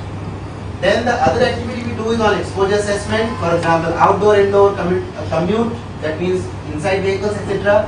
Then we use that to really develop different kind of models. So what he was, like Dr. Bude was showing, was like deterministic models which require physical principles. While here we use stochastic methods. For example, you have the receptor data and then we try to see what feature, land use, traffic, etc. to model them. Similarly, if we include some of the household characteristics, we can make indoor models also. And some other activities we have recently started is measuring toxic elements, etc. in hair and nails and blood samples, and looking at toxicity of particles, etc. And then now a new project where we are doing health effect assessment in children. So with that, I will just kind of show you a few slides on what kind of work this is like leading to. So for example, this one is showing estimating prescribed biomass fires, means the stubble burning emissions for the whole country. Right? So Dr. Bude mentioned one of the most important factors which require in these models is the emission inventory, like how accurate they are. So one of the first thing we are trying to do is to see that how the biomass burning is really happening in our country, and you will not be surprised because you are in that business. It is not just happening here. All the time we hear about Punjab, it is happening everywhere almost. You can see here. For example, this one is showing the model fraction burn for rice, and you can see here, like, of course you can see some more burning here, but then there are other pockets that the burning is also happening. So what we did some kind of surveys, about 6,000 different surveys were done, about 270 or so kind of villages from about 70 or so districts across the country, and then we tried to get some kind of fraction burn, and then this is from survey. We use some kind of regression methods to model that across the country, and then if we multiply that with emission factor, we can get, in this case for example, black carbon emissions from rice burning. Of course you can see that most of it is in the Indo-Gangetic plains, but also some other topics as well. So this is one of the work we are doing. Now if we move from stubble burning to homes, so this is about residential sector, but this is for non-cooking. Now one of the things that we should also understand is traditionally our focus is cooking, but for example heating and water boiling, I'm sure that you are from different parts also, you have visited. We realized that here in Maharashtra, from our surveys, the boiling of, the heating water is throughout the year. It is not dependent on the season. But for example, I am from Uttarakhand, and we never, bath with warm water during the summer. So that's what we found, and most of that heating was done by biomass. So now this is really coming to the fuel stacking. That means even though the Pradhan Mantri Ujjwala Yojana is really penetrating and people have gases for cooking, but for even the heating water, they are still using biomass. So we try to look at some of those. Of course, you can see the trend. For example, during the winters, you have the highest kind of emissions from those kind of activities. We again kind of did the same thing. We went to some of those places, asked for the firewood users, the crop residue users, the dung cake users, how do you heat? What kind of fuel do you use for cooking, how much, or water heating or space heating, and similar methodology was used to estimate the activity across the country. Moving from there to urban spaces, this is showing you one of the tunnels. This is the Eastern Freeway tunnel which you have taken. You can see these are the instruments which are placed there, and if we can measure at the beginning and at the end a little bit inside, so this is like a controlled environment, right? So for example, this is measuring something which is on road, but maybe something from outside also, and this is mostly from the tunnel. And what is inside the tunnel? Only the emissions coming from the cars or the vehicles. So if you subtract this from this, we get what is really coming from the fleet.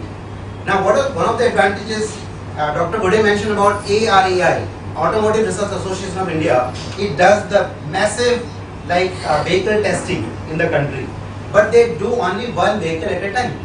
It's like a clinic versus public health, right? So they can only do a few vehicles because it's very, very resource intensive. So here thousands of vehicles we can test together, right?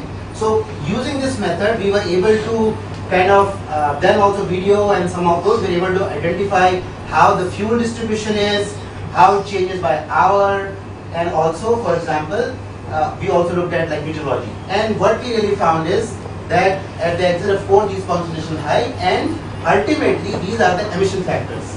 So these ones here are from AI, and these are the ones which we calculated. So what it is showing, about 30% higher emission factors we found, for example, for CO, and also it was same for PM2.5. So that means if we use the emission factor only from those laboratory studies, it will underestimate the total emissions. Right? So this is what we looked at.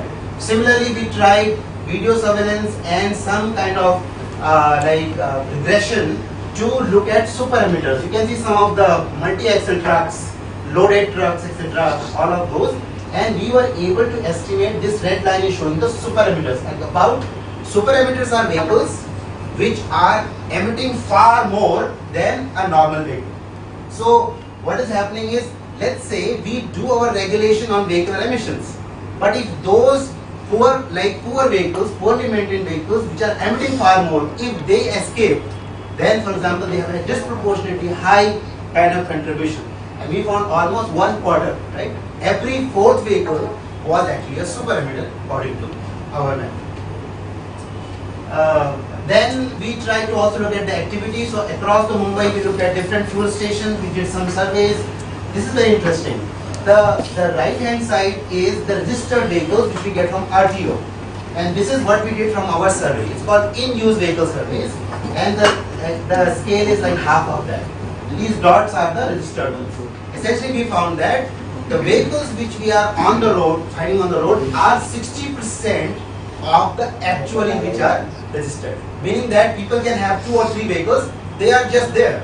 And when also some registration like this shift happens, they are not necessarily changed.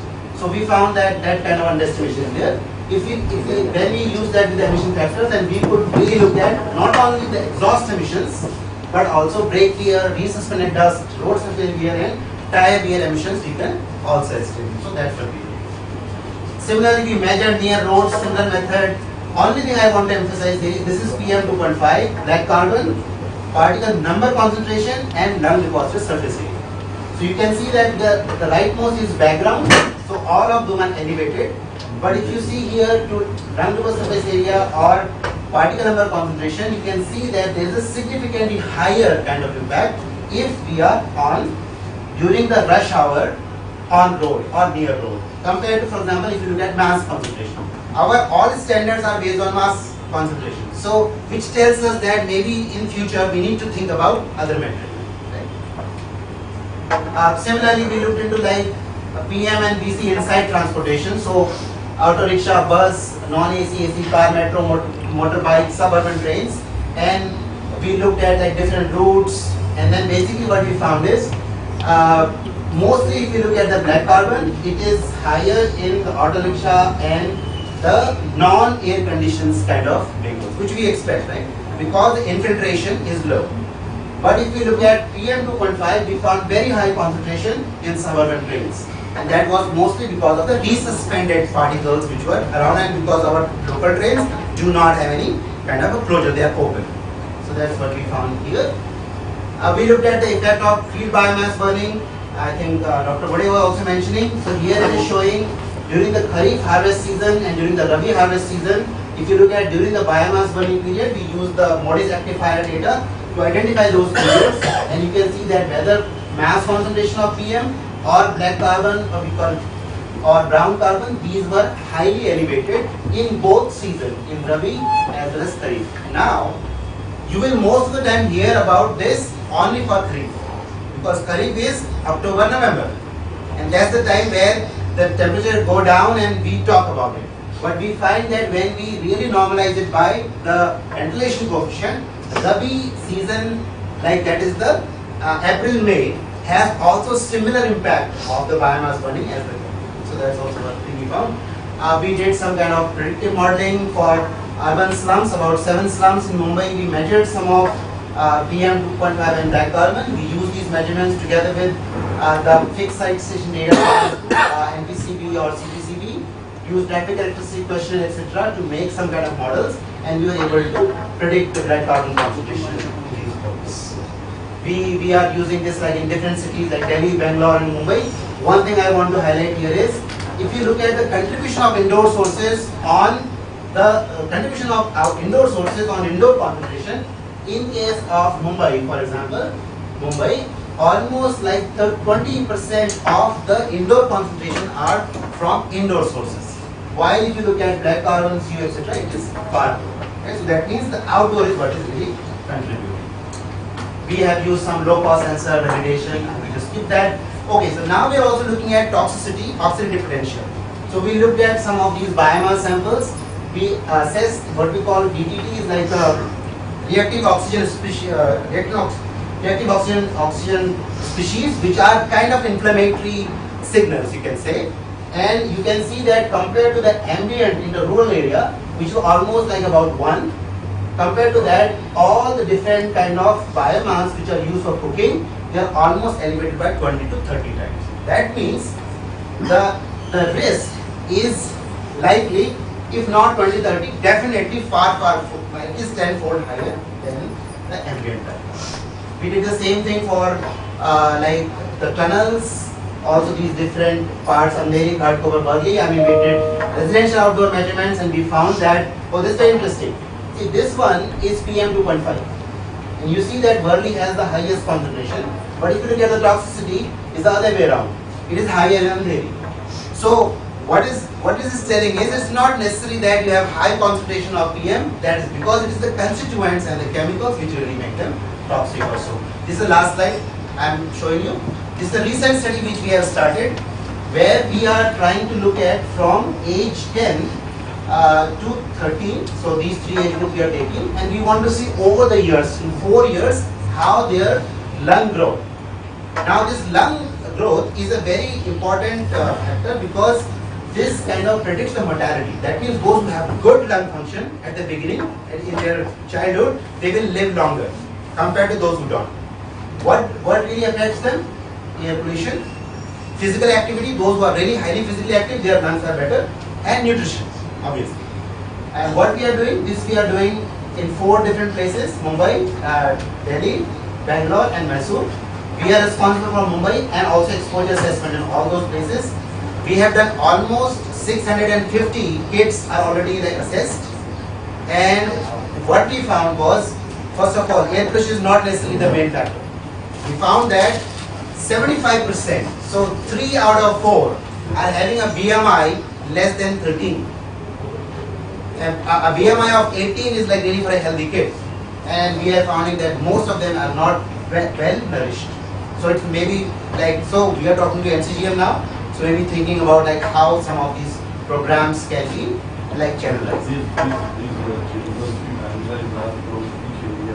Oh, these are all from S-Board. So we are talking about 1,250 kids from S-Board only. And we have taken a full S-Board.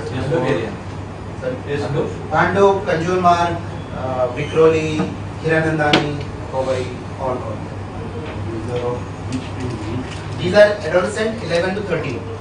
So we because we want to monitor them for next 4 years. So because we don't want them to change the school. So that's why we thought that we You have taken a BMC schools? No, all schools. But this was like during the COVID.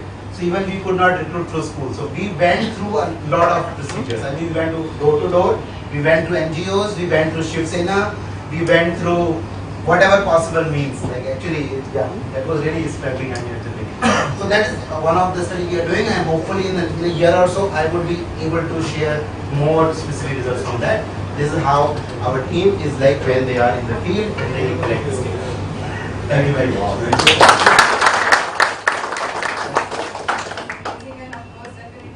For all of us, it's like a dream come true to, hear itself from a IIT professor. Everyone dreams to go to IIT, but we unfortunately don't get a chance. So thank you very much, sir, for inviting us. I request sir to please welcome.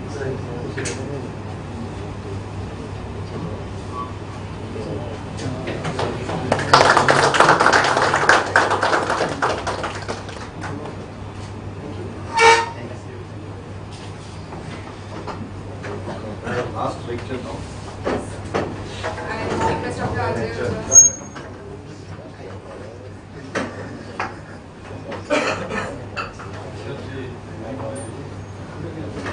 Dr. Ajay Oja, presently a partner at Technology and Environmental Solutions. He is a doctorate PhD in chemistry with specialization in environmental chemistry from Mumbai University. Formerly a manager at Air Quality Management Center in Municipal Corporation for joint agreement of USAID, USAID and Ministry of Environment and Climate Change, Government of India.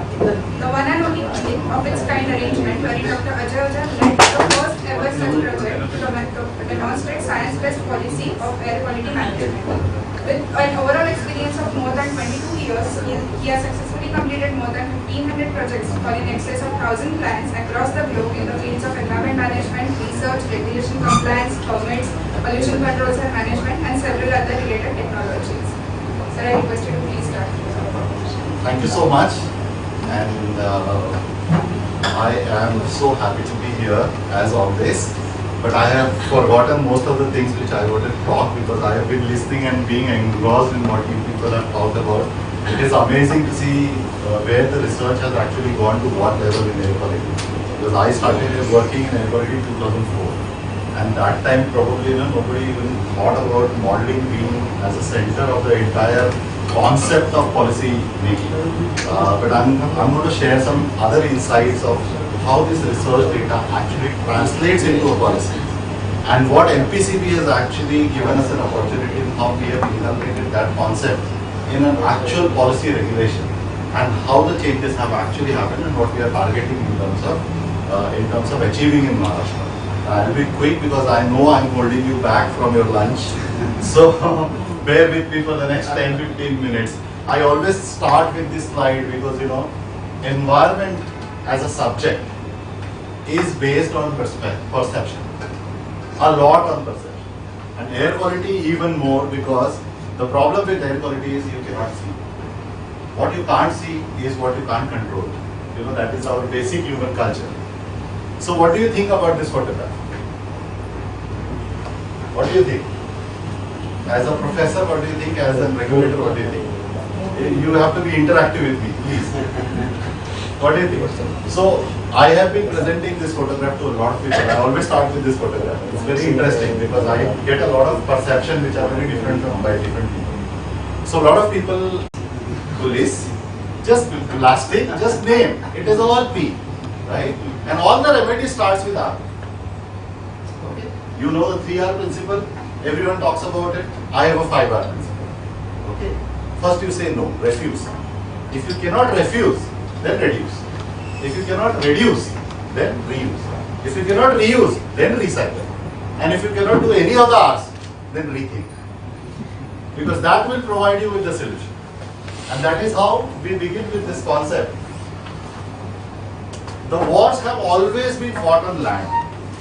You know, everyone, लोकांना जागा घ्यायची होती आपल्याकडे. The kings, the Romans, all of them, and historically, all the wars were fought for land.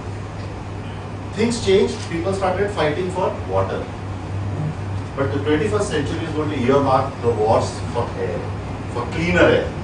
And I'll tell you why. 2 reasons. Xerox machine वापरले ना सगळ्यांनी. एक Xerox घेता ना, त्यावेळी 40 लाख particles दिसतात, approximately 40 lakh particles, which you cannot see. But as sir has rightly mentioned, it might impact inside your lungs. You know what is the size of your lungs if you open it? Imagine. The size is approximately a size of an entire tennis court. It is filtering thousands, 1400 liters of oxygen is exchanged. 10,000 liters of air we inhale every day. That efficient is our lungs. And if there are lungs साठी हे सगळे particles, this air is so important for us to analyze and to be protective about. Alright? Coming to the next very interesting concept. Let's talk local. Forget about all the parts which has been happening across the globe. Because we have been talking about the entire India, but what is happening in Maharashtra, what is happening in Mumbai. So Neely estimated a very simple thing कि climate change हो गया, तो क्या होगा? Very simple, right? 2 lakh crore million rupees का loss होना. Imagine that. Just because the changes which is going to happen, the air quality deterioration, the climate change impacts, the health burden, आणि लोकांना इकडून शिफ्ट करून घेऊन जायचं कुठेतरी नाशिक किंवा पुण्याला. So imagine Pune is already suffering from a lot of problems. त्याच्यात 1 कोटी लोक अजून गेले तर काय होतं तिकडे. Okay, now the interesting part is we heard experts talk about what emissions inventory is all about and how important it is. We have some data which I will be talking about in terms of what is happening in terms of inventory in Maharashtra. You will be surprised that Pune alone generates about 11,000 tons a year of particles, PM10. Not only that, if you compare it to Delhi, Delhi has almost about 4 lakh tons of particles. These are rough estimates, these are not very highly researched kind of estimates, but these are very generic estimates. The problem is, everything is invisible. And the invisibility of air is causing a lot of trouble to us. And how do we solve this problem? How do we estimate that there is a problem? This estimation is often done with respect to health aspects. Right? So I don't have to tell you that the air is bad because you can feel it. Right? But I was working with Pune Municipal Corporation and मला माझ्या हेडनी विचारलं की okay air खराब आहे पुण्यामध्ये, prove it. So I said I have monitoring data. How does it matter? Monitoring data doesn't matter to me. So I said, no, sir, it is 400 microgram per meter cube and it is very, very problematic. He said 400, 300, 500, how does it matter? So he gave me an idea. He said, how many hospital admissions happen because of air pollution, you tell me. I did not have data. So they बोलले, sir, एकही माणूस effect होत नाहीये त्याच्यावर. So how do you prove that there is an air quality is bad and why do you want to improve it? And why should I give you money to improve air quality in first place? So then I did a survey of hospitals. And you will be surprised, at that point of time, the Pune's budget was around 1100 crores. And the losses because of air pollution, we went to every dispensary, every hospital, every kind of, shops where, medicine shops, and it's 700 crore per year was spent by the people because of only air-related medicines. And that opened our eye that air pollution is one of the biggest issues which is facing all of us. And these are some of the data, but forget about all that. The problem is, now I know that there is a problem. Now how do I solve that problem? Because when I go to scientists, scientists will pose me hundreds of different questions because they go at a very minute level. But as a state of Maharashtra, if I were to take a single decision and say उद्यापासून गाड्या बंद, हे चालेल का? हे कोणालाही चालणार नाही. So what is that? What is very important is knowing the sources. Like sir has already, both of my colleagues have already spoken about this. Is source किती important आहे? जसं थंडीत जे आपण Pune specially if you see Pune during the winters ते आपण थंडी जास्त होते म्हणून लाकडं पेटवतात, प्लास्टिक पेटवतात, जे मिळते ते पेटवतात. Same thing is happening in Delhi. So there is a seasonal change. पण हे कधी ॲट्रिब्यूट करत नाही आपण when we are calculating or making a policy decision in terms of air quality management. So there is always a dilemma in this particular aspect. And background concentration. So I will tell you one of the studies which we did. I was very fortunate in 2001 itself in Mumbai. Okay, Neeri did this study. This was called as PM RAP program. Okay, PM10 Reduction Action Plan, and it was one of the most comprehensive work which was performed. Now that time we realized the Hanuvarna, actually there is a lot of dust which is traveling to Mumbai at that point of time. आणि ships जे असतात आपल्या मुंबईला, the ships are contributing almost 12 to 13% of the entire particulate matter at that point of time with that estimation, that formula. Okay, it may not be true today because the methods have improved, but crematoria was contributing 9% at that point of time, and this was one of the major issues. आणि आपण काय बोलत होतो आजपर्यंत गाड्या किंवा we were talking industries, right? These were the major two because we can see them and we can feel them. So that was another issue. So that is very, very important. How do we prioritize our decisions? Okay. So one plan should not affect the other plan. Like for example, I always advocate this. कि flyover कशासाठी बनवलं जातं? To ease the traffic. Why it is not possible for us to say that the flyover is to actually reduce air pollution, or in sometimes increase air pollution? So this is a very interesting phenomena. How the policy can be made acceptable. What is the cost of the policy? What is the cost of reduction of per ton of particulate matter by using one policy or by using the other policy? And I will come to that. It's very interesting that you will come to know how it is done. Ease of enforcement. Many a times here, we had just recently talked about decarbonization in thermal power plants and cement plants, but people did not accept it because it was too costly and the technology was not developed. Whereas that was the best option available at that point of time. So ease of enforcement should be there, and of course, I already talked about this point of socio-political interference and socio-political acceptability. Now there are four ways by which we can solve this problem. First is monitoring. Extensive monitoring, we are already doing that to a great extent. This monitoring value will go into an emissions inventory, but emissions inventory is often very, very resourceful.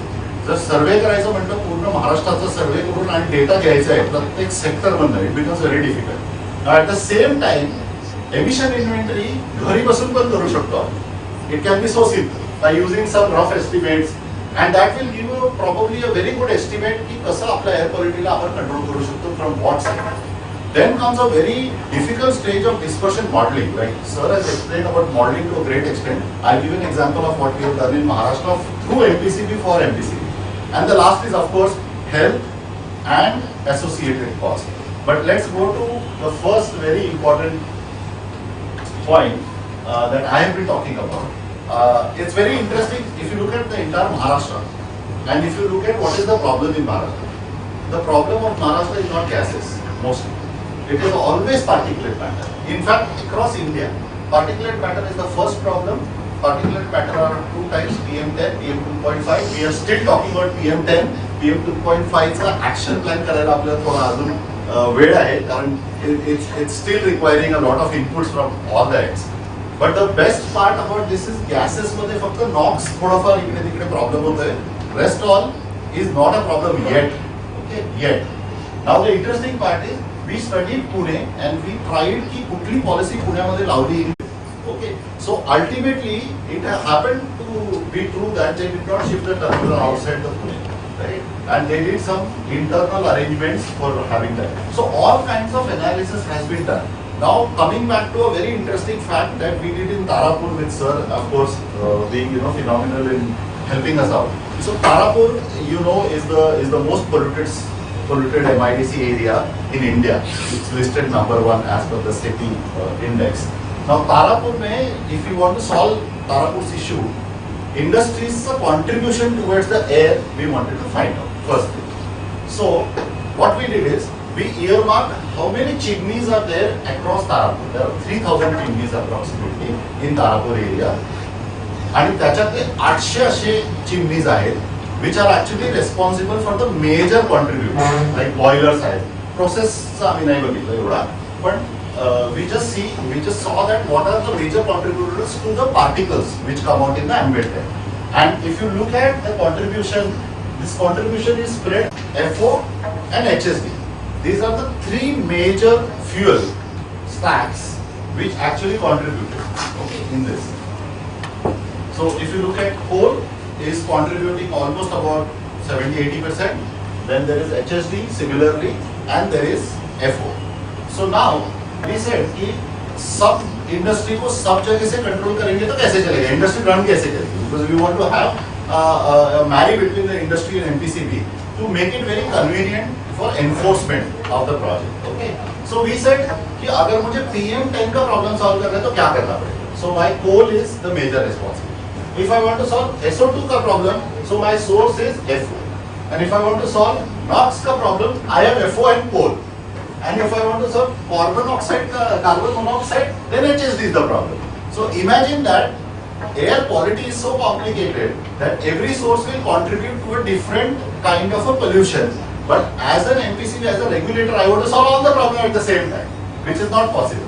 So what we did is, we said, okay, fine, let us see who is contributing how much from these sources to the ambient air, which people are actually exposed to.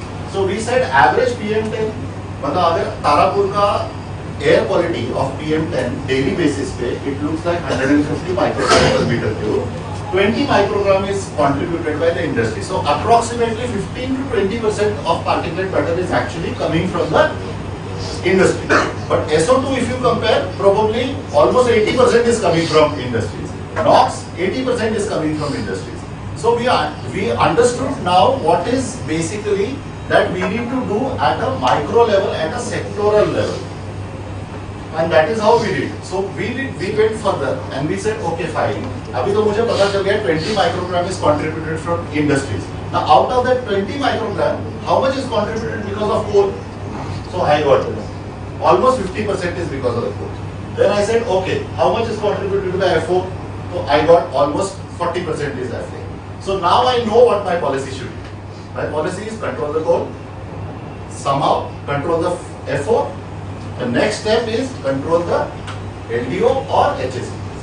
This is how we went further and we analyzed. Now normally, conventionally, people start thinking, I will just control by using restrictions or alternative fuel.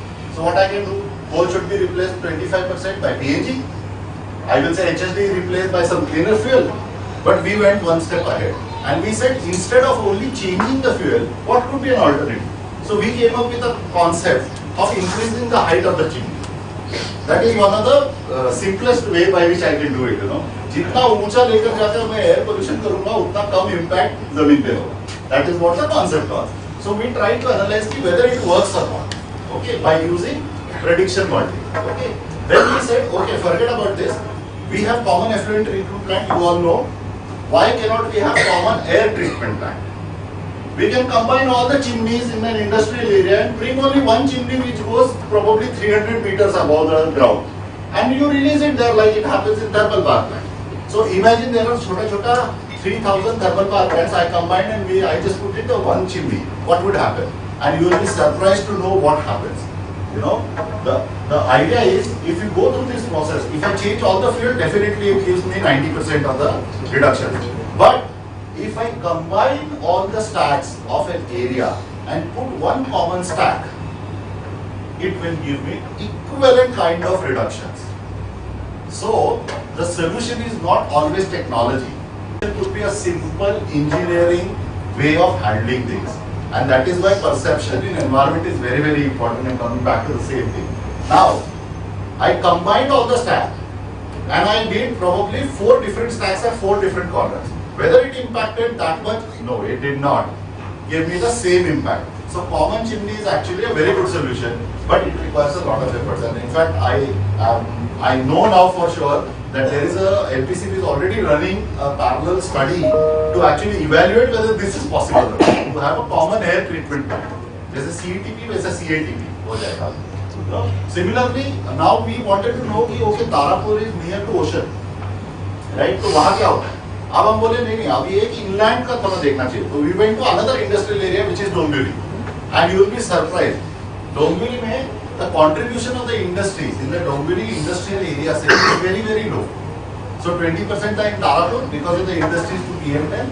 यहाँ पर तो it is very, very low. It's almost 2.3 microgram per meter cube, which is hardly 1%, 1.5%. Because LULC, you talk about different other sources which are contributing. It's a very different kind of a setup in Dombivli.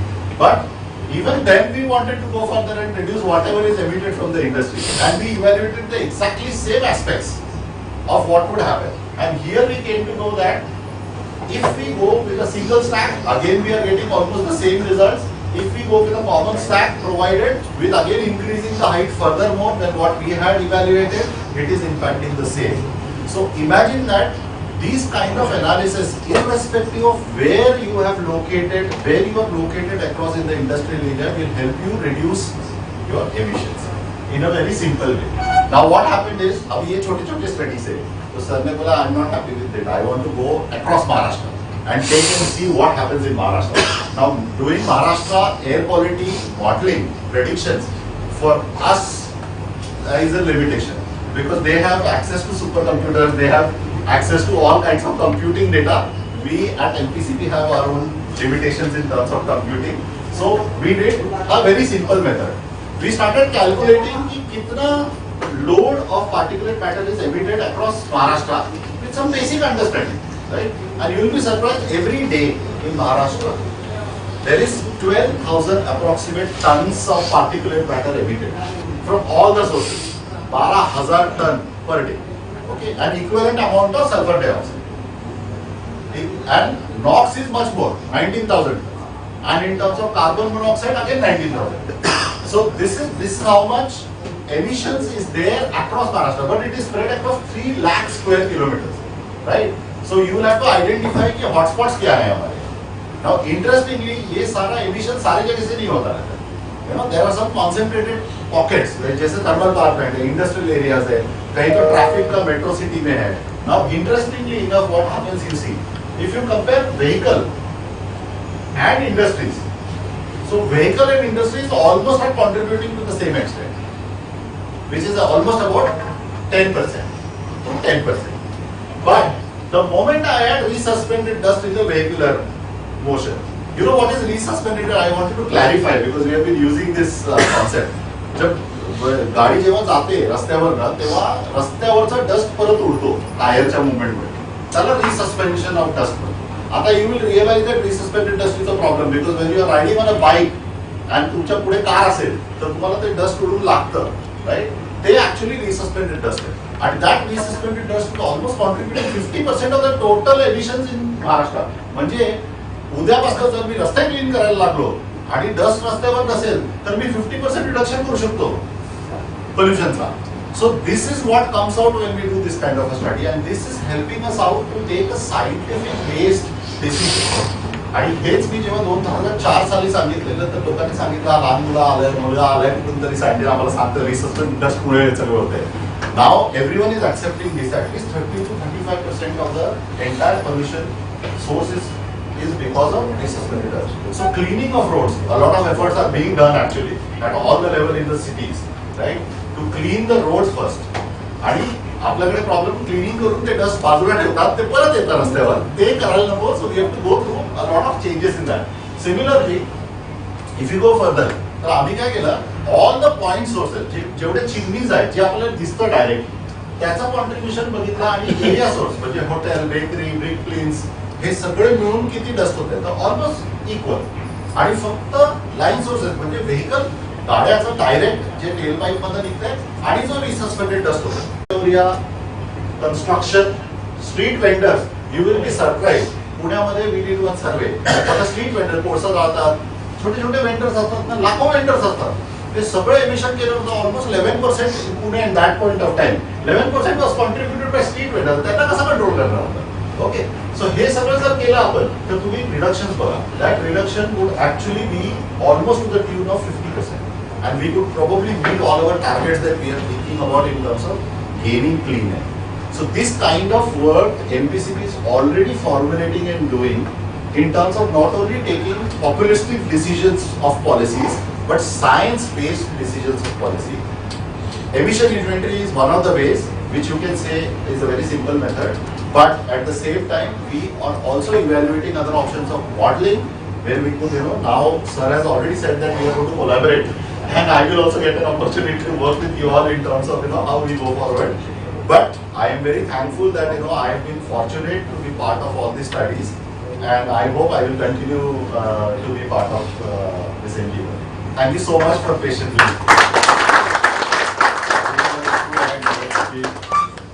This 19 city action plan is already accepted by the central government, but we have a state air action plan also. We have submitted to the central government. So they are in now thinking how to implement. Thank you, Ajay. Thank you, sir. Sir, I hope you all enjoyed it. लोकांना आता ते जेवायचे म्हणून टाळ्या पण वाजवत नाहीत.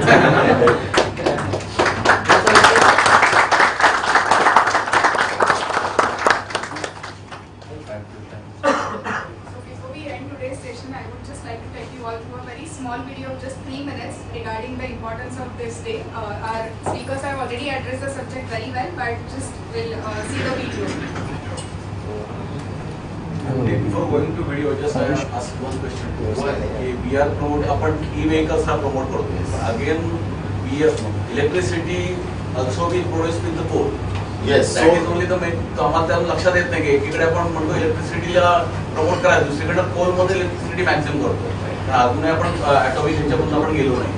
So I will tell you two things. One is electrical vehicle from energy calculation point of view. Yeah. Utilizes almost only 35% of the energy otherwise. So suppose 1 liter of petrol you are using. Okay. Compared to that, now with the electric vehicle you will be using only 0.3.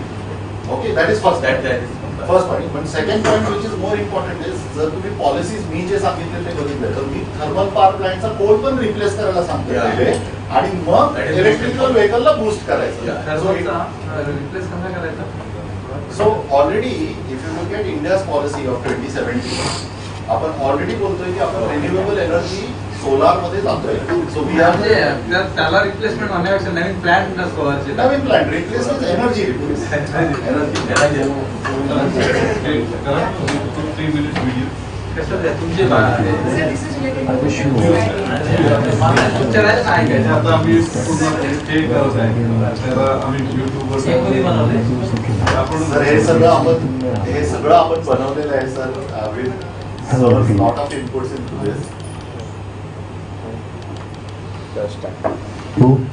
I wish you all a happy International Day of Clean Air for Blue Skies. Let us begin with a shloka.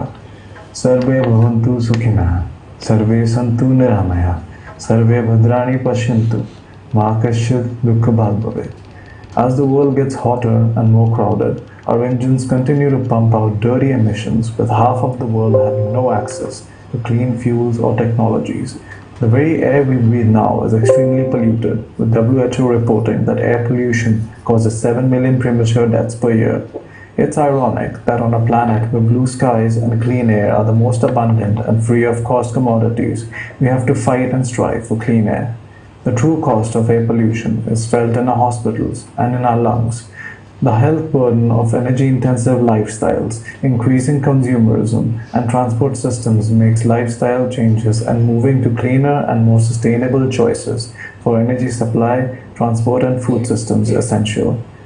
According to UNEP, Urban mobility is rapidly becoming one of the greatest challenges facing developed and developing countries alike. Transport is estimated to be responsible for nearly a quarter of global energy-related carbon dioxide. There are also rising concerns about its impact on the quality of urban life. Cookstoves, heating fuel, and kerosene lighting are all common sources of pollution in developing countries. Air pollution is a major cause of life-threatening diseases such as stroke, heart disease, lung cancer, and chronic and acute respiratory syndromes such as asthma. 94 of the world's 100 most polluted cities are in Asia. Greenpeace Southeast Asia has released a report about the costs of air pollution from fossil fuels, both human and economic.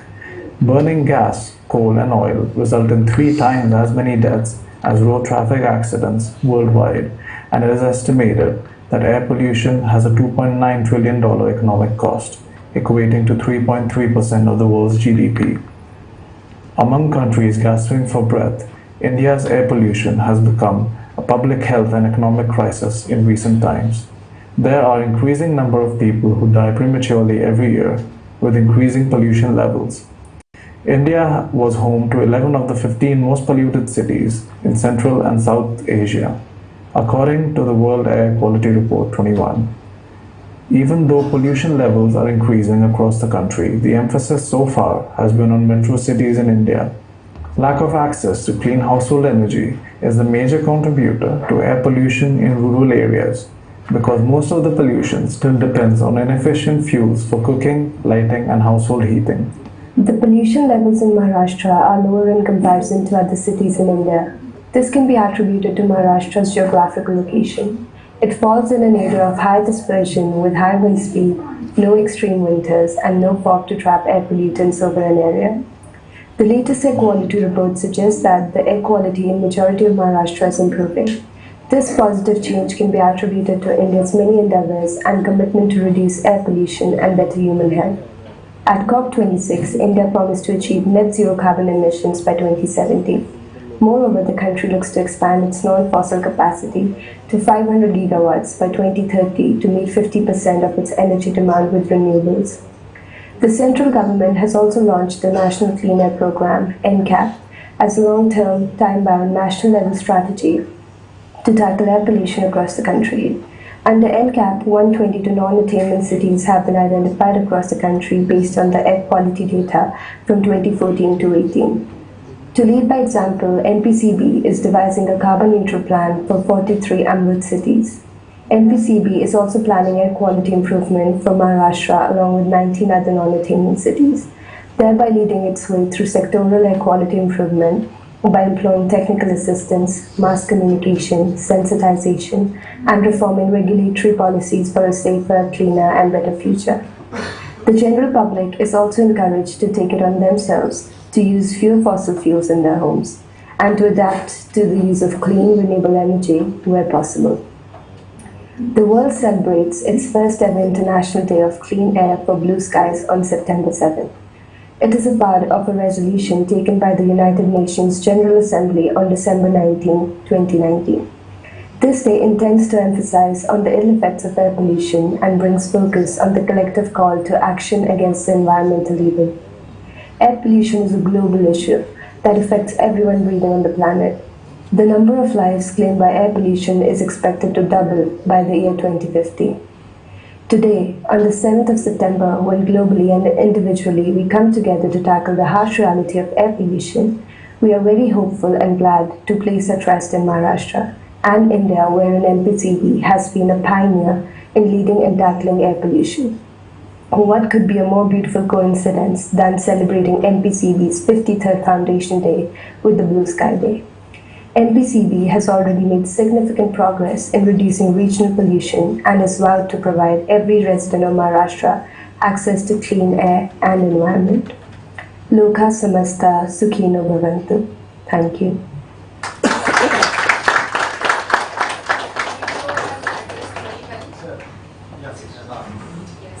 We actually have a message from all our honorable HODs also regarding this day, but due to time condition, we are not able to show all these videos, but we are putting all these videos on YouTube and all the social media channels of MPCB, And I request everyone to please go to the channels and see the video later on. Now I request Subhadri sir to please offer the vote of thanks.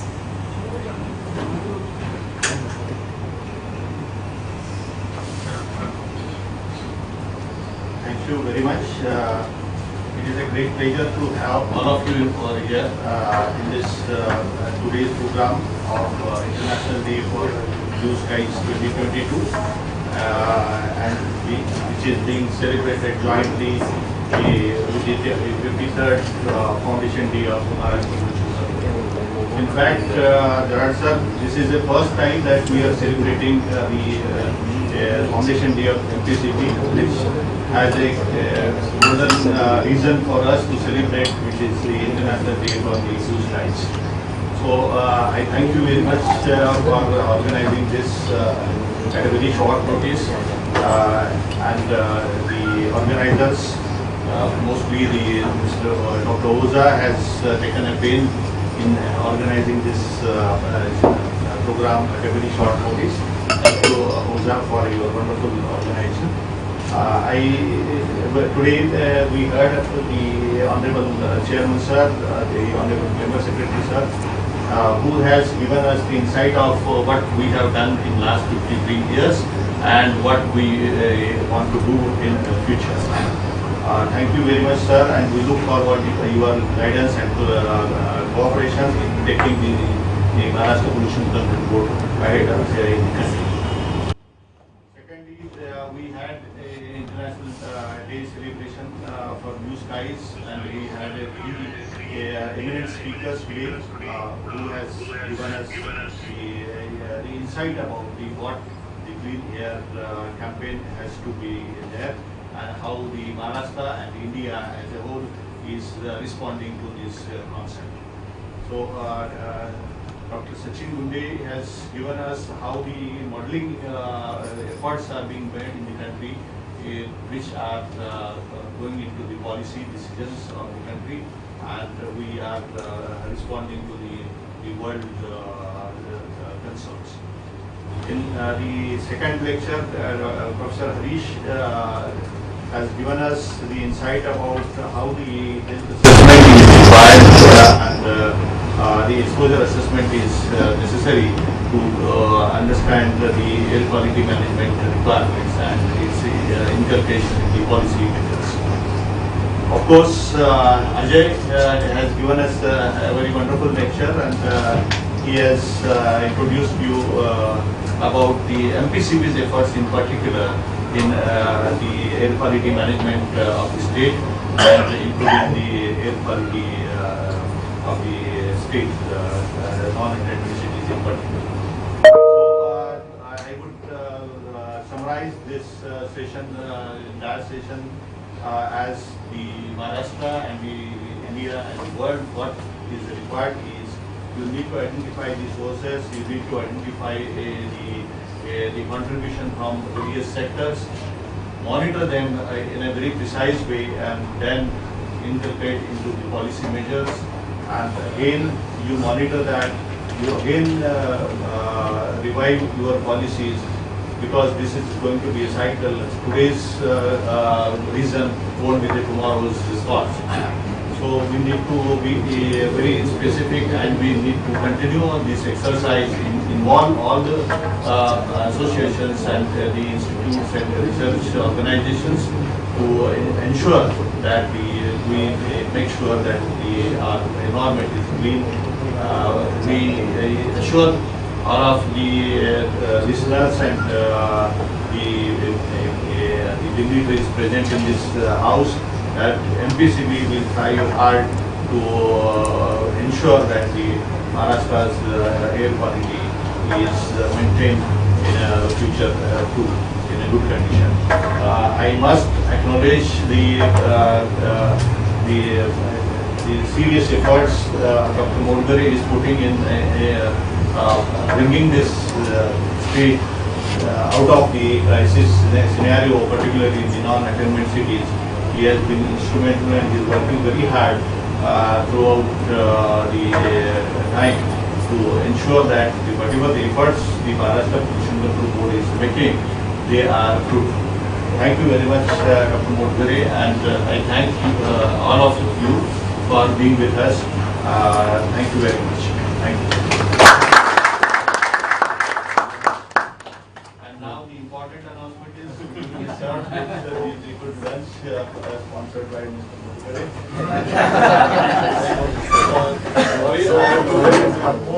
I have to leave out.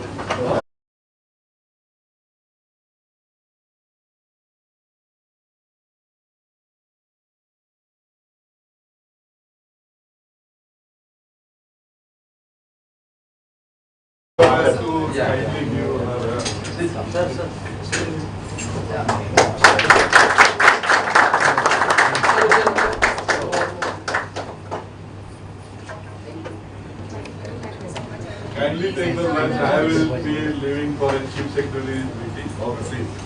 Please enjoy the lunch. Thank you so much. It's at 2 o'clock.